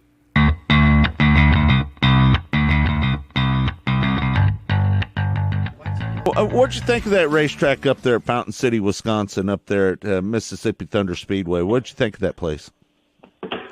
It's actually it's pretty cool. You know, the groove moves around like a whole lot on it, and Wisconsin tracks in general are. I even think this works in, you know, from what I've watched in asphalt racing a little bit this way, they're pretty hard to get a hold of, and they're, you know, down here in the South we got some kind of grippier type surfaces that, you know, are just more about momentum, right? And up there, those things are kind of slick and a little bit dirty and dusty, and the groove moves around all the time. So I thought it was an awesome track, and about everywhere I've been in that area has been good racetracks. Deer Creek, Minnesota, across the river there is really good. Yeah. So let's talk about that race a little bit. You know, at the beginning, at Davenport, he was keeping that pressure on you there a little bit, wasn't he? He was. I was. You know, Davenport, Jonathan and I think, kind of raced with the same mindset. We or maybe conserve our equipment and our tires more than some of the younger guys that are going at it pretty hard. And I think he and I both were racing as hard as we could without hurting our tires. And then you got Tyler Erb. You know, he's a go-getter, so he was slinging stuff over the fence on both ends. You know, so he was wide open. So I was just kind of watching that screen. There was a big screen there you could watch in the off to the outside of the track. And I was watching that and just kind of trying to go at a certain pace to go fast enough to keep from getting past. And apparently I slipped up a little bit and let him get a run and pass me. And then after that, it was a whole different race. It ended up falling back in my lap, but it was a different deal after that for sure. It seemed like there was a moment there when you had to move up to the top to make some ground there. I think that was around lap 60 or so. Talk about that point when you had to move to the top and start making it work a little bit up there. Well, whenever it was just such a racy track. We started off in the middle, then we moved higher than the middle, then all the way to the wall, then all the way back to the bottom, and we used every inch of it, you know. And the late part of the race, it went to the cushion, and then when the cushion got wore out, I felt like that was probably my best part of the race when it kind of came to where they wasn't really a bottom, there wasn't really a cushion. Your car, you just kind of had to roll the middle to the outside. And at that point of the race, I was actually trying to pass Tyler Erb back for the lead, and then we had a caution, and that set Tyler Bruning up on my outside on a restart, and he passed me. And after that, it was a epic finish. After that, you know. Yeah, Bruning. To me, gosh. There's nothing that leaves a bruise on you worse than running into a lap car when you're out in the lead, is there? Oh my gosh, yeah, it was definitely a hard pill to swallow for him, and you know he's really come on in the last couple years, and you know I know 6-7 years ago he wasn't really a guy you were talking about, and in the last 2 years, really since he's joined the World of Outlaws, he's got really tough. Yeah. And he really deserved to win that. It was a bittersweet win for me for sure, because I just, you know, I felt like that I was in position to win the race, and I kind of give it away, and then he had it and was going to win it, and then it fell out of his hands back into mine. I felt like he definitely deserved to win and didn't. So it definitely was probably hard on him and his team. But the one thing that, as a seasoned veteran like yourself, you know that you have to put yourself into position to win in order to win and take advantage of somebody when they have a misfortune like he had, right? It does, and, you know, just that kind of same thing happened to me just a few weeks ago at Bristol. You know, I felt like at both those Bristol races, I felt like I had one of the best cars, and blew a right front on Friday, and then a cutter right front on Saturday, and ends up with nothing but a wreck race car. So it's something we're all used to, but it's still it's got to sting hard for them. Yeah. Did the track take? I think I heard a couple of people talking about it. Did it take a little rubber down there in 3 and 4? Right there at the end of the race, right around the hub, it rubbered right down around the bottom, and it just was definitely the preferred line. I actually, late in the race, I actually rolled Tyler Erb, kind of on the outer lane, and middle and out like a lane off the bottom.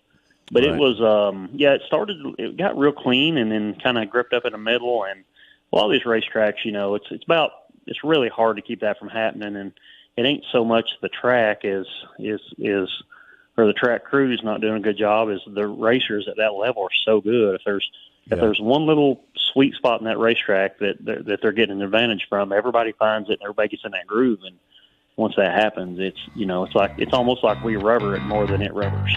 Right. All right, that was episode number 86. If you want to listen to that interview in its entirety, and Mike Marler, a good guy, man. He's won a lot of money so far this year.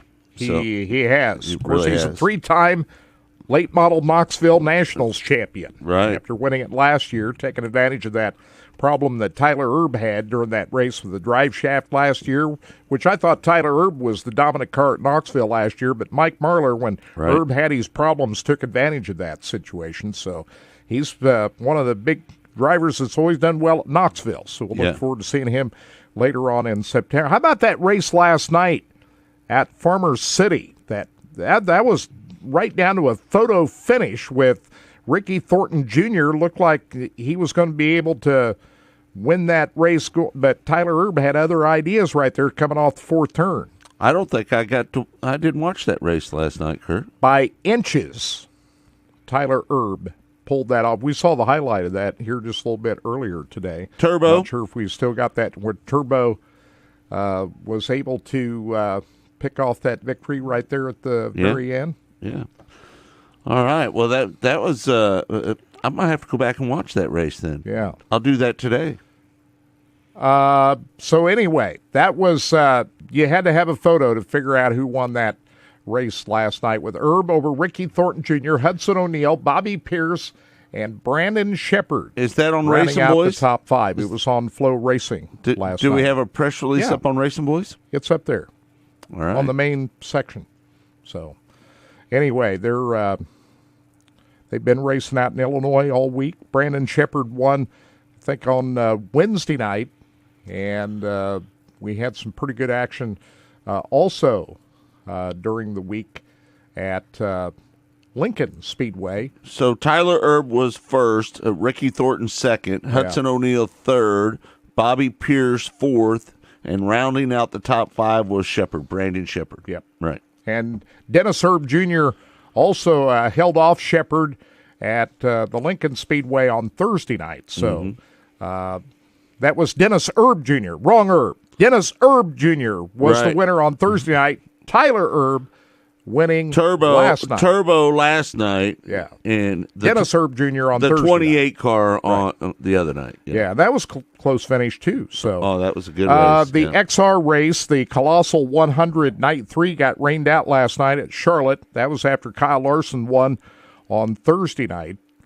And so I think they'll try to do that again tonight. Now, Kyle probably won't be there tonight, though. He's here in Kansas City. He'll be getting ready for this Cup race, right? Right. I think that he's got bigger things bigger to fry. fish to fry. Yeah. Coming up the rest of the weekend. But it's pretty good late model action going on this week. I'll be honest with you, Kirk. I'm really starting to dig the late model stuff, man. Yeah. As much as I am a sprint car guy, and that's my favorite thing to watch, right? It's like last night. All 4 TVs were on sprint car races in here. But I'm really digging the World of Outlaws and the Lucas Oil Late Model Series. I'm really starting to get involved with those guys, man. When you watch people like Turbo, Tyler Erb, and, there's so many. The other night, Bobby Pierce was putting on such a show. I I just love the late models. It's really fun to watch. Yeah, so Illinois Speed Week is going on this week, and the Colossal 100 Week down at Charlotte Motor Speedway, the two big late model events. Sprint Cars World of Outlaws at Williams Grove Speedway after they got rained out last night. They'll go at it again tonight for the Morgan Cup at Williams Grove. And as we pointed out in the first hour, Justin Peck winning the All-Stars up at I-96 Speedway in Michigan last night. And they're Waynesfield tonight. Mm-hmm. So lots of racing going on. And here in the local Kansas City area, it's at the USAC National Sprint Cars tonight out at I-70. Right. So, Kirk, I had a chance to visit with the postman. He is the lead pit reporter for MRN. He's also the host of Wing Nation. He does a lot of other stuff over there on MRN. We had a chance to talk to him this week. The postman is the man. He's also big into sprint car racing, in addition to all of his duties with NASCAR, covering that Wing Nation on the sprint car side. And Scott Traylor spoke with Steve Post, as he always does, every Wednesday on Mostly Motorsports. And here's a portion of that conversation as we talk to the postman. He's in town here this weekend, covering all the events out at Kansas Speedway. So here we go with the postman, Steve Post, on Mostly Motorsports.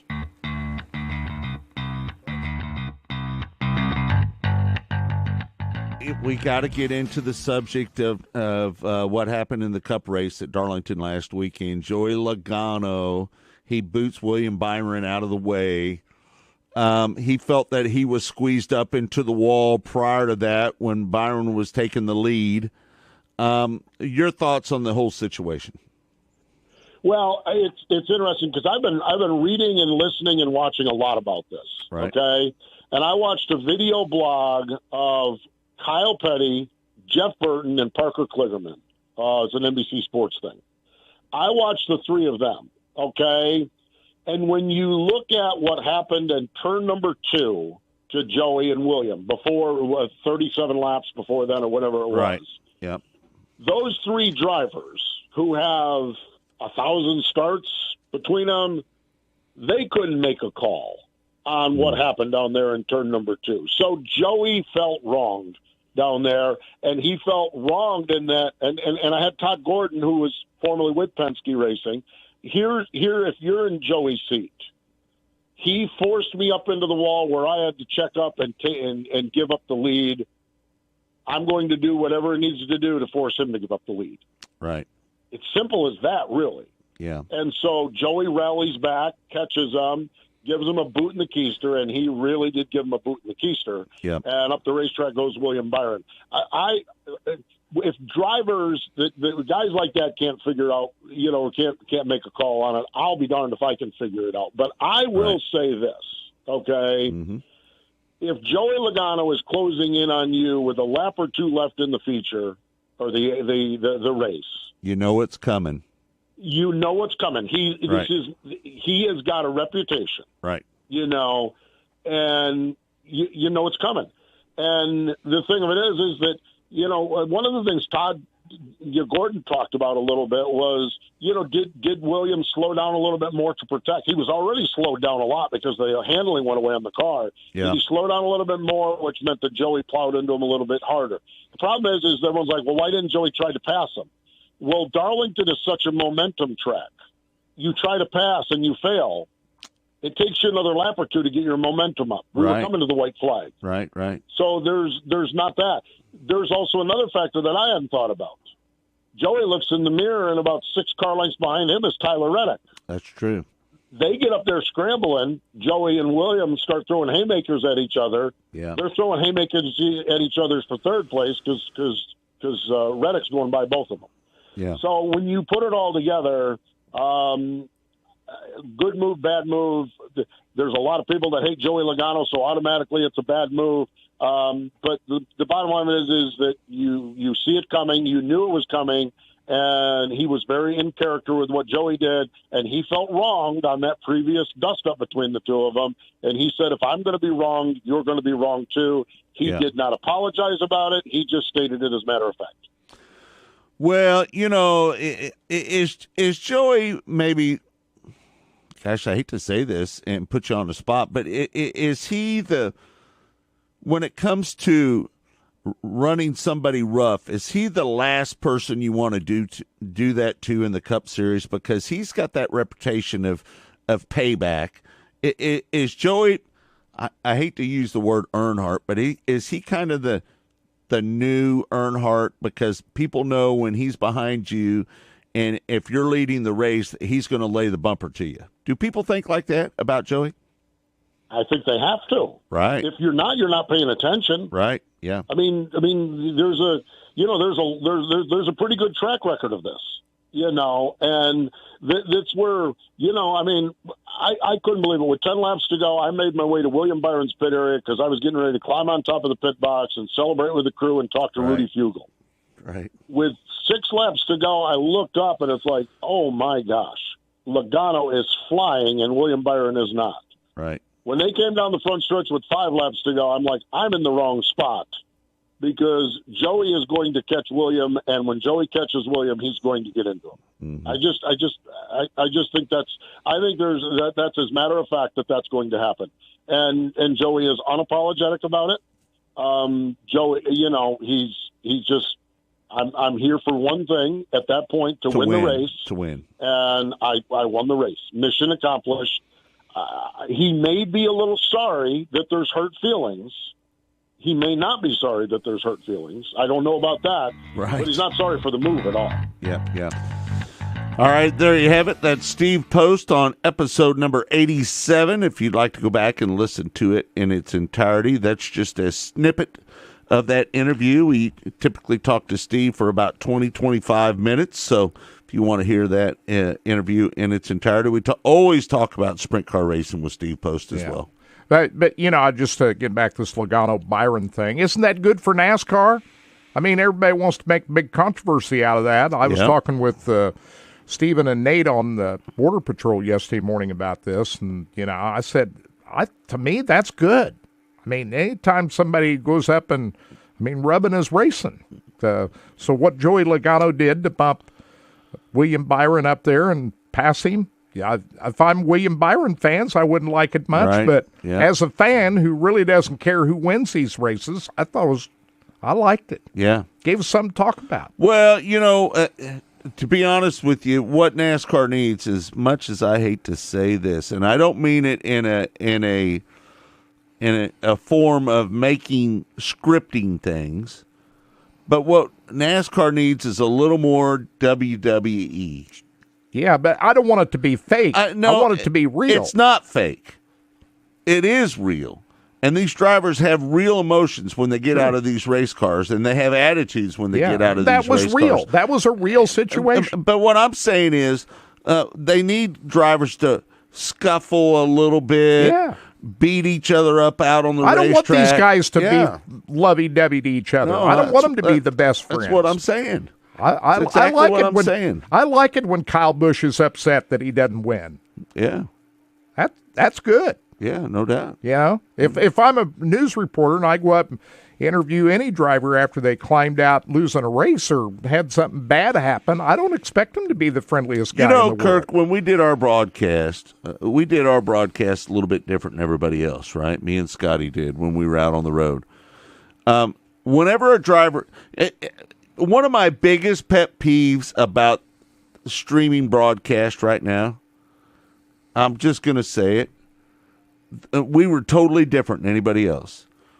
When a driver, there's so many pit reporters that don't want to get into the driver's space once they put their helmet on, or once they have a wreck, they want them to gather themselves up, and they don't want to go there and interfere with them because that's their space, right?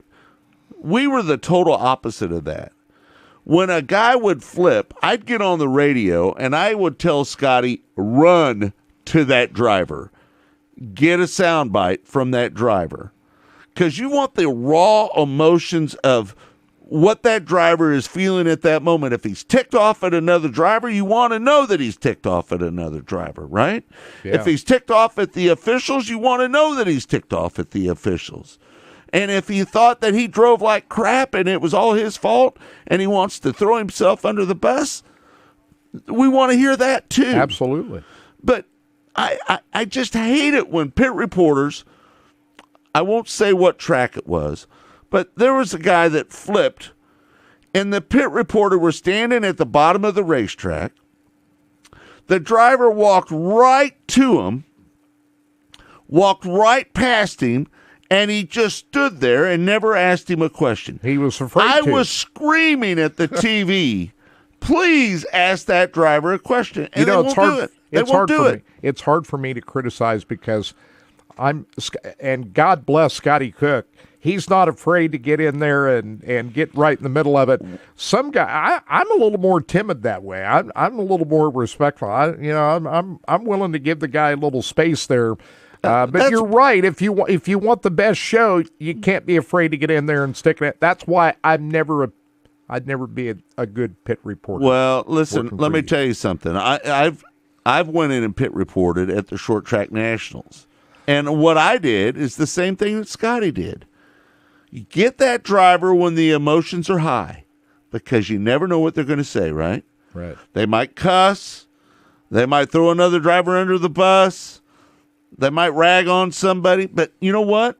That's what we want. We want personalities in racing. And it helps. You and Scotty did a pretty good job of developing relationships with these drivers, so they knew you guys really well. They knew we were coming. They knew who you were, and they trusted you. Yeah. And that's a big part about it. If they don't know who you are and you haven't developed relationships with them, it makes it much more difficult to really go up there and stick a mic in their face. It just drives me crazy when I see pit reporters not asking drivers questions. Now, Randy Ward, I'll give him credit. He'll do it on the MAV TV broadcast. Yeah. He's one of the few people that will get in there and try to ask him a question afterwards. Yeah. So many of these young pit reporters need to take a lesson from the Scotty Cook playbook. Get in there, ask him the question when their emotions are high. Don't pussy around and be scared to go in there and not ask him a question. Get in there, have the balls, get in there and ask him. Don't be a scaredy cat. And don't make statements. Ask questions. No, that's a big one, Kirk. That's a big deal right there. Don't make a statement. Scotty is bad at this, and I've told him this for years. Scotty makes a statement when he asks a question. But, that's kind of how he loosens them up a little bit, right? Yeah. But I always say the best question is the shortest question. Be curious. Curiosity is your best trait. The shortest question is the best question. Yeah.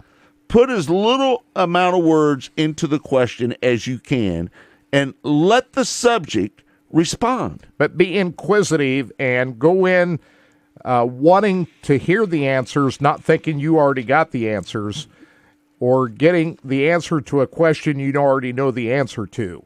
Right. Be curious. Go in there and ask questions you really want to know the answer to. Yeah. And that makes for a good interview. I think I know a thing or two about it. I was out there for 13 years doing it. Yeah. So, yeah. It's not like I don't have any experience doing it. But Scotty Cook is unique. Yeah, right. He's willing to do it. Yeah.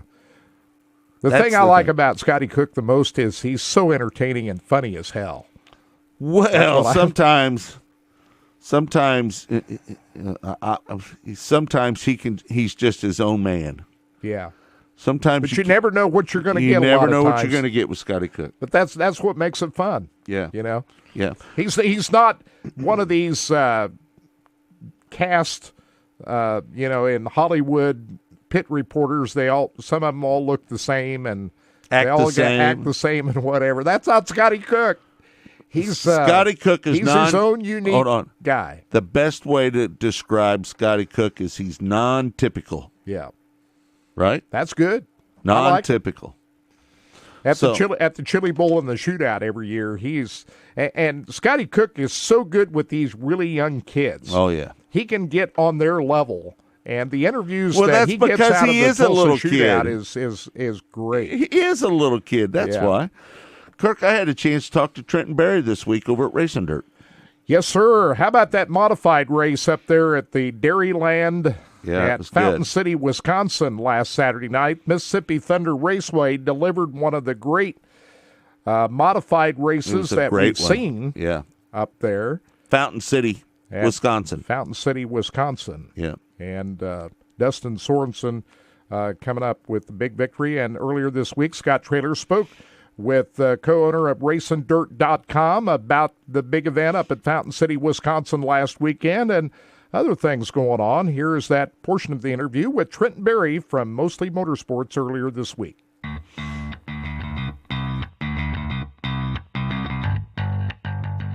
Well, Trenton, I said it at the start of the show that the Dairyland Showdown that they had up there at Fountain City, Wisconsin, that USMTS race, to be honest with you, might have been one of the best modified races I've ever seen.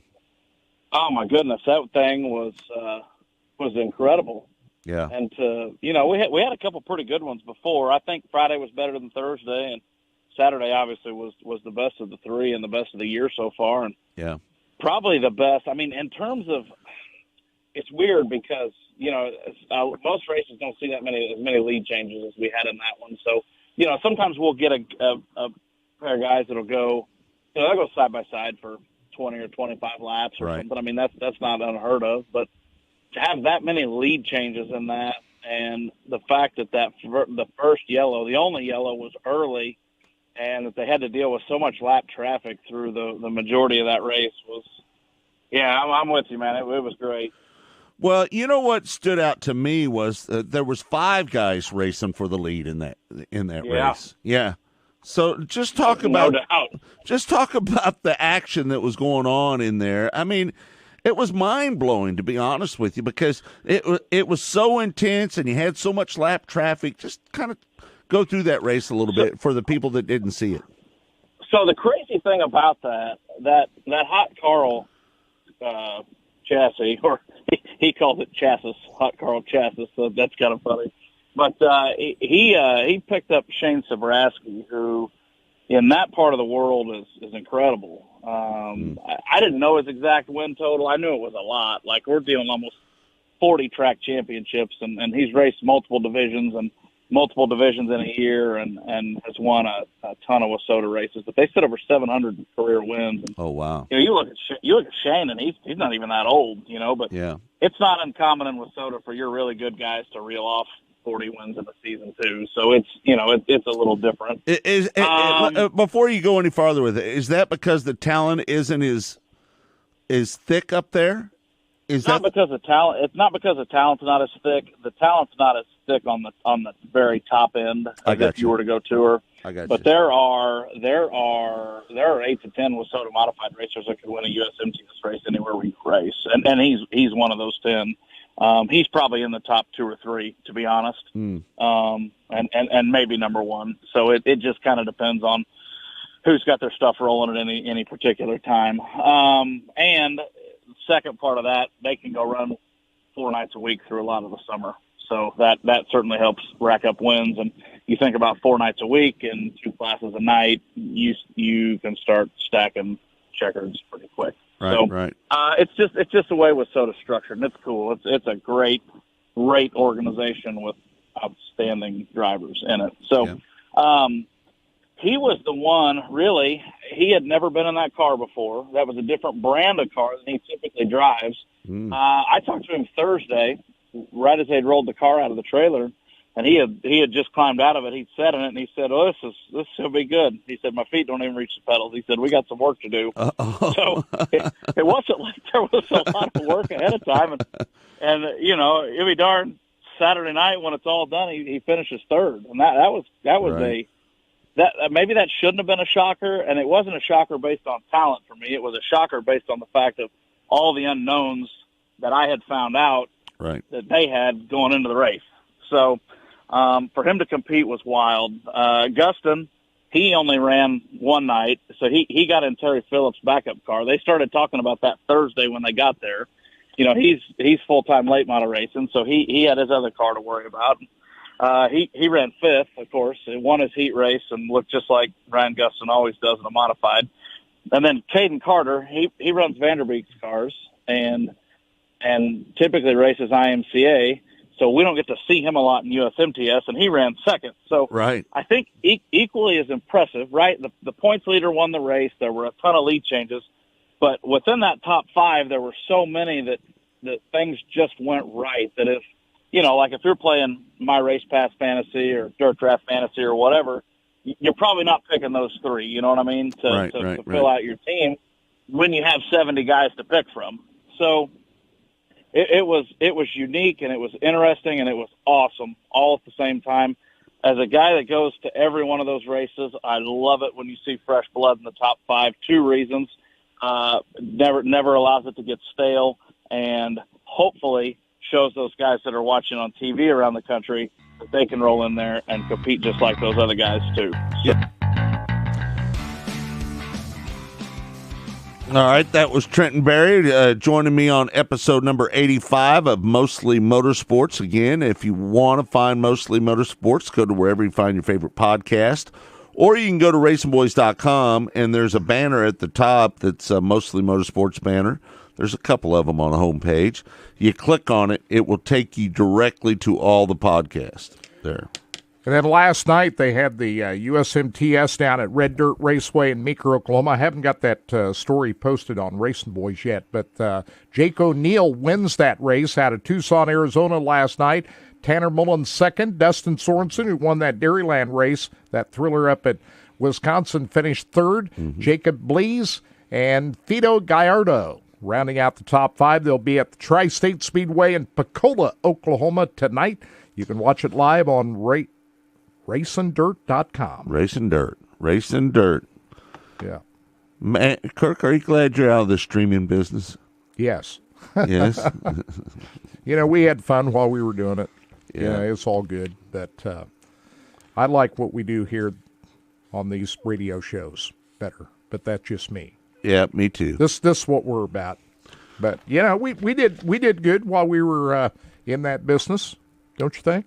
Well, I think we were one of the first people to do what we did. Yeah. Right? We did the Chili Bowl shootout all those years. Dave Despain gave us the best compliment of anybody ever. Yeah. He called us pioneers of our business. Yeah, and just to think technology-wise, how much things have changed just over the last 10 years. The real problem with the industry right now is there's too many people with money. Yeah.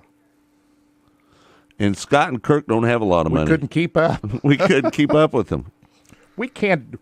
There's no way we could deliver 1,800 events a year, content-wise, to could give you imagine the fan the manpower? value of the monthly subscription. That's where the business model is now. Right. Is when we got started, we're putting out each event and selling subscriptions for each event. Now you have these monthly subscriptions, and you're delivering all this content. It's a win-win for the race fan. Right. They're the ones getting the great deal out of it, but we couldn't deliver that kind of content. We just didn't have the ability to do that. Well, last year wasn't a very profitable year for the Racing Boys. Yeah. Because, to be honest with you,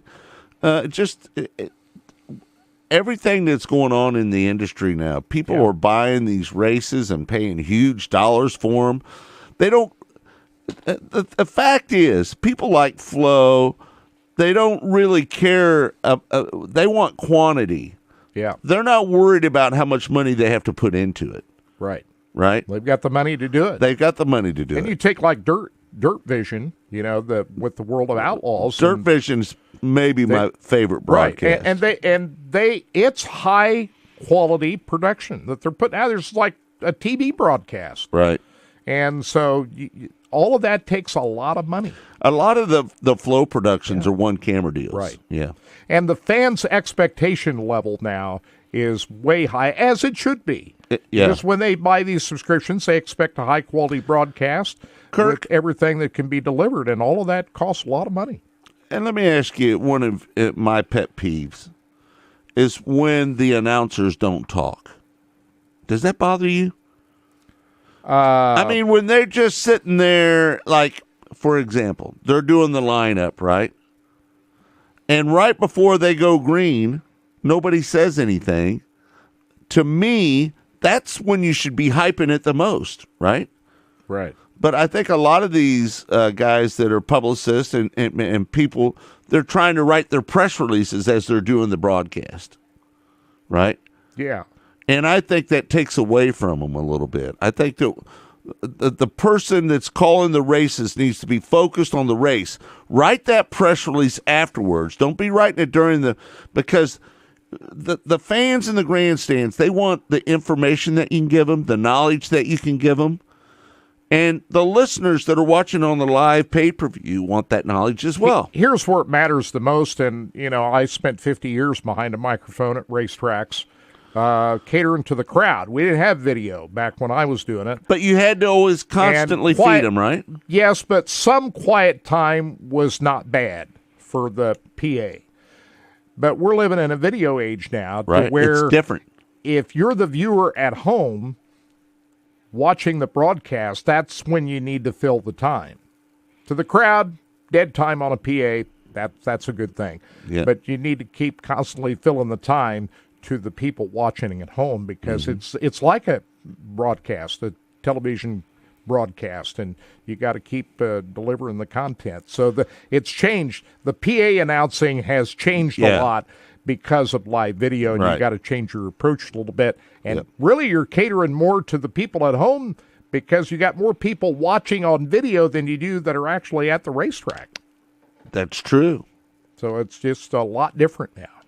With the prices now, like Flo, I think they charge, $150 a year.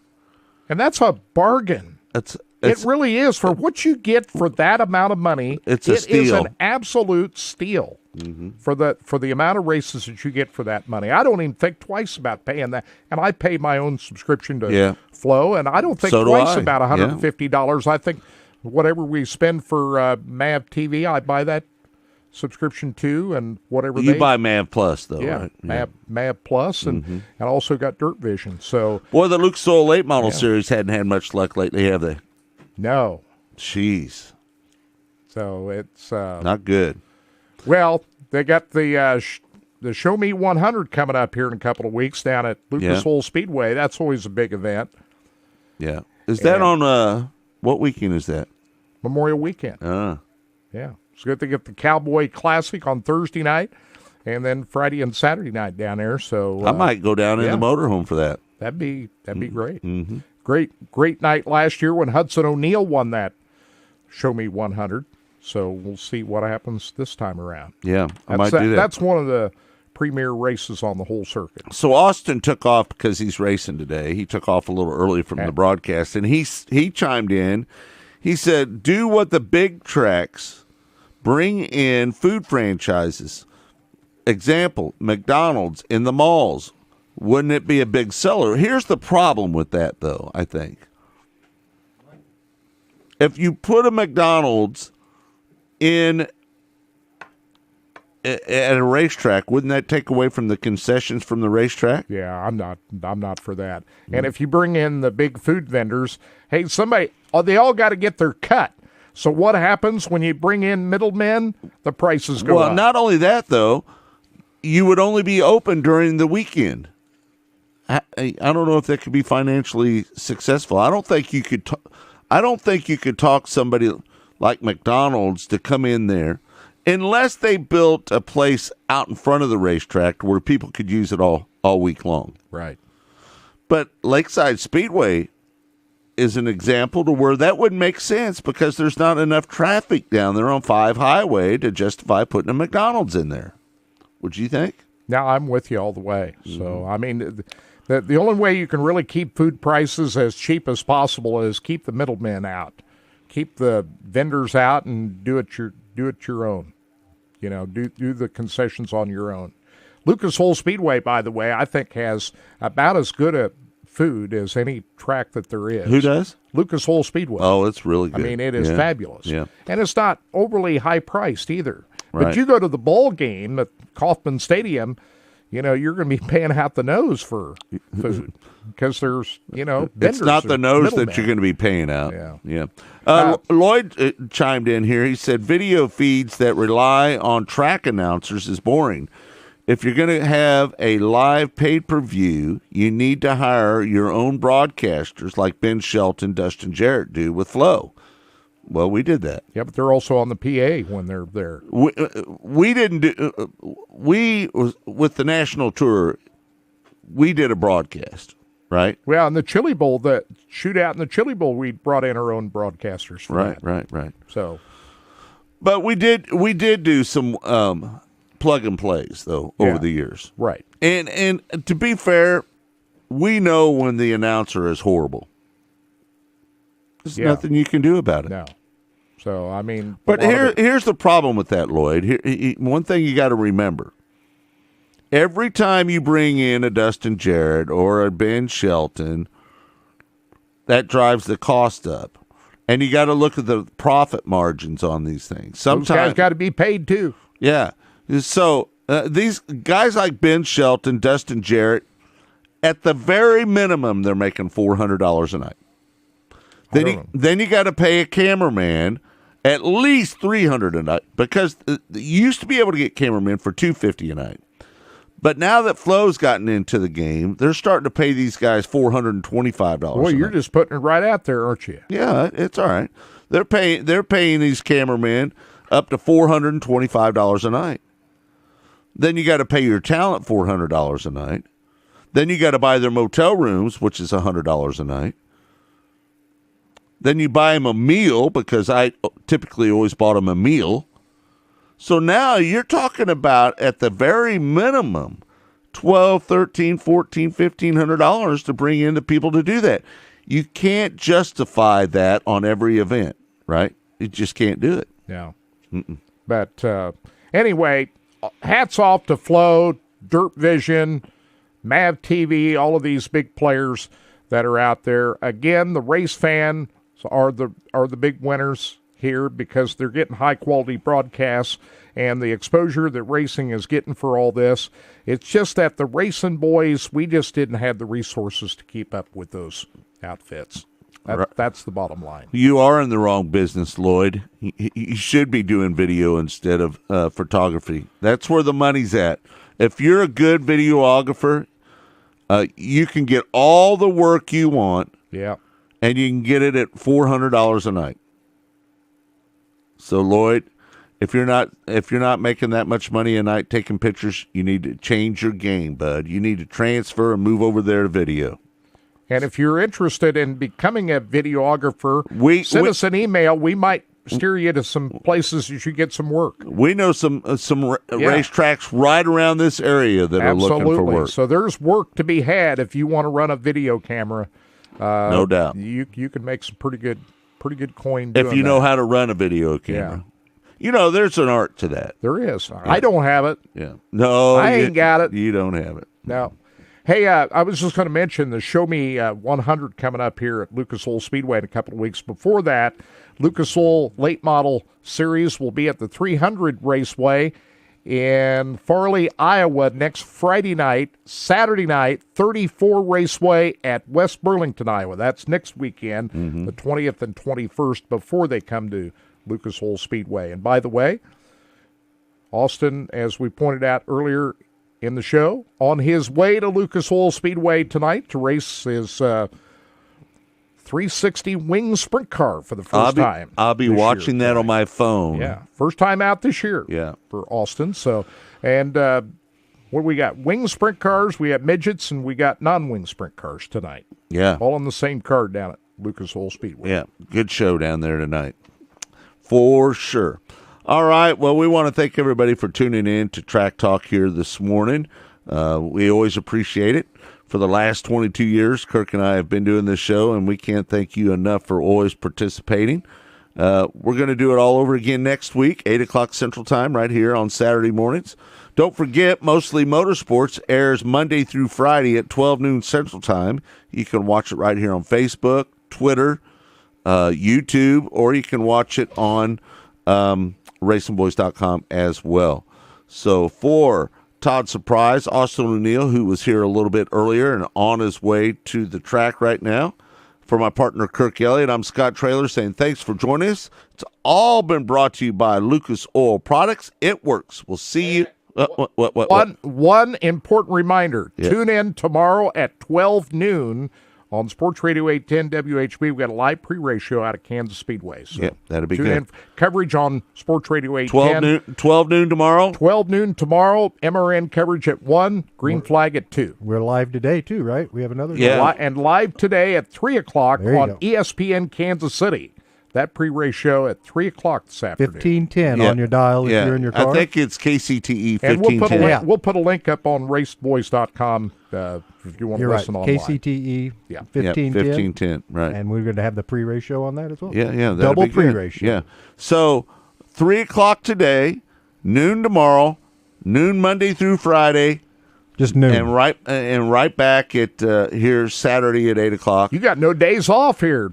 No days off. Only one this week. No days off. Right. This week particularly, I'm not going to be getting a day off. But you know what? I only need 1 day a week. We do shows in this studio 6 days a week, folks, and we hope that you appreciate it. All right, for Kirk Elliott, for Todd Surprise, for Austin O'Neill, I'm Scott Traylor saying thank you. We'll see you a little bit later on our pre-race show at Kansas Speedway at 3 o'clock, tomorrow at noon, and then we'll see you here Monday morning, 12 noon Central Time on Mostly Motorsports.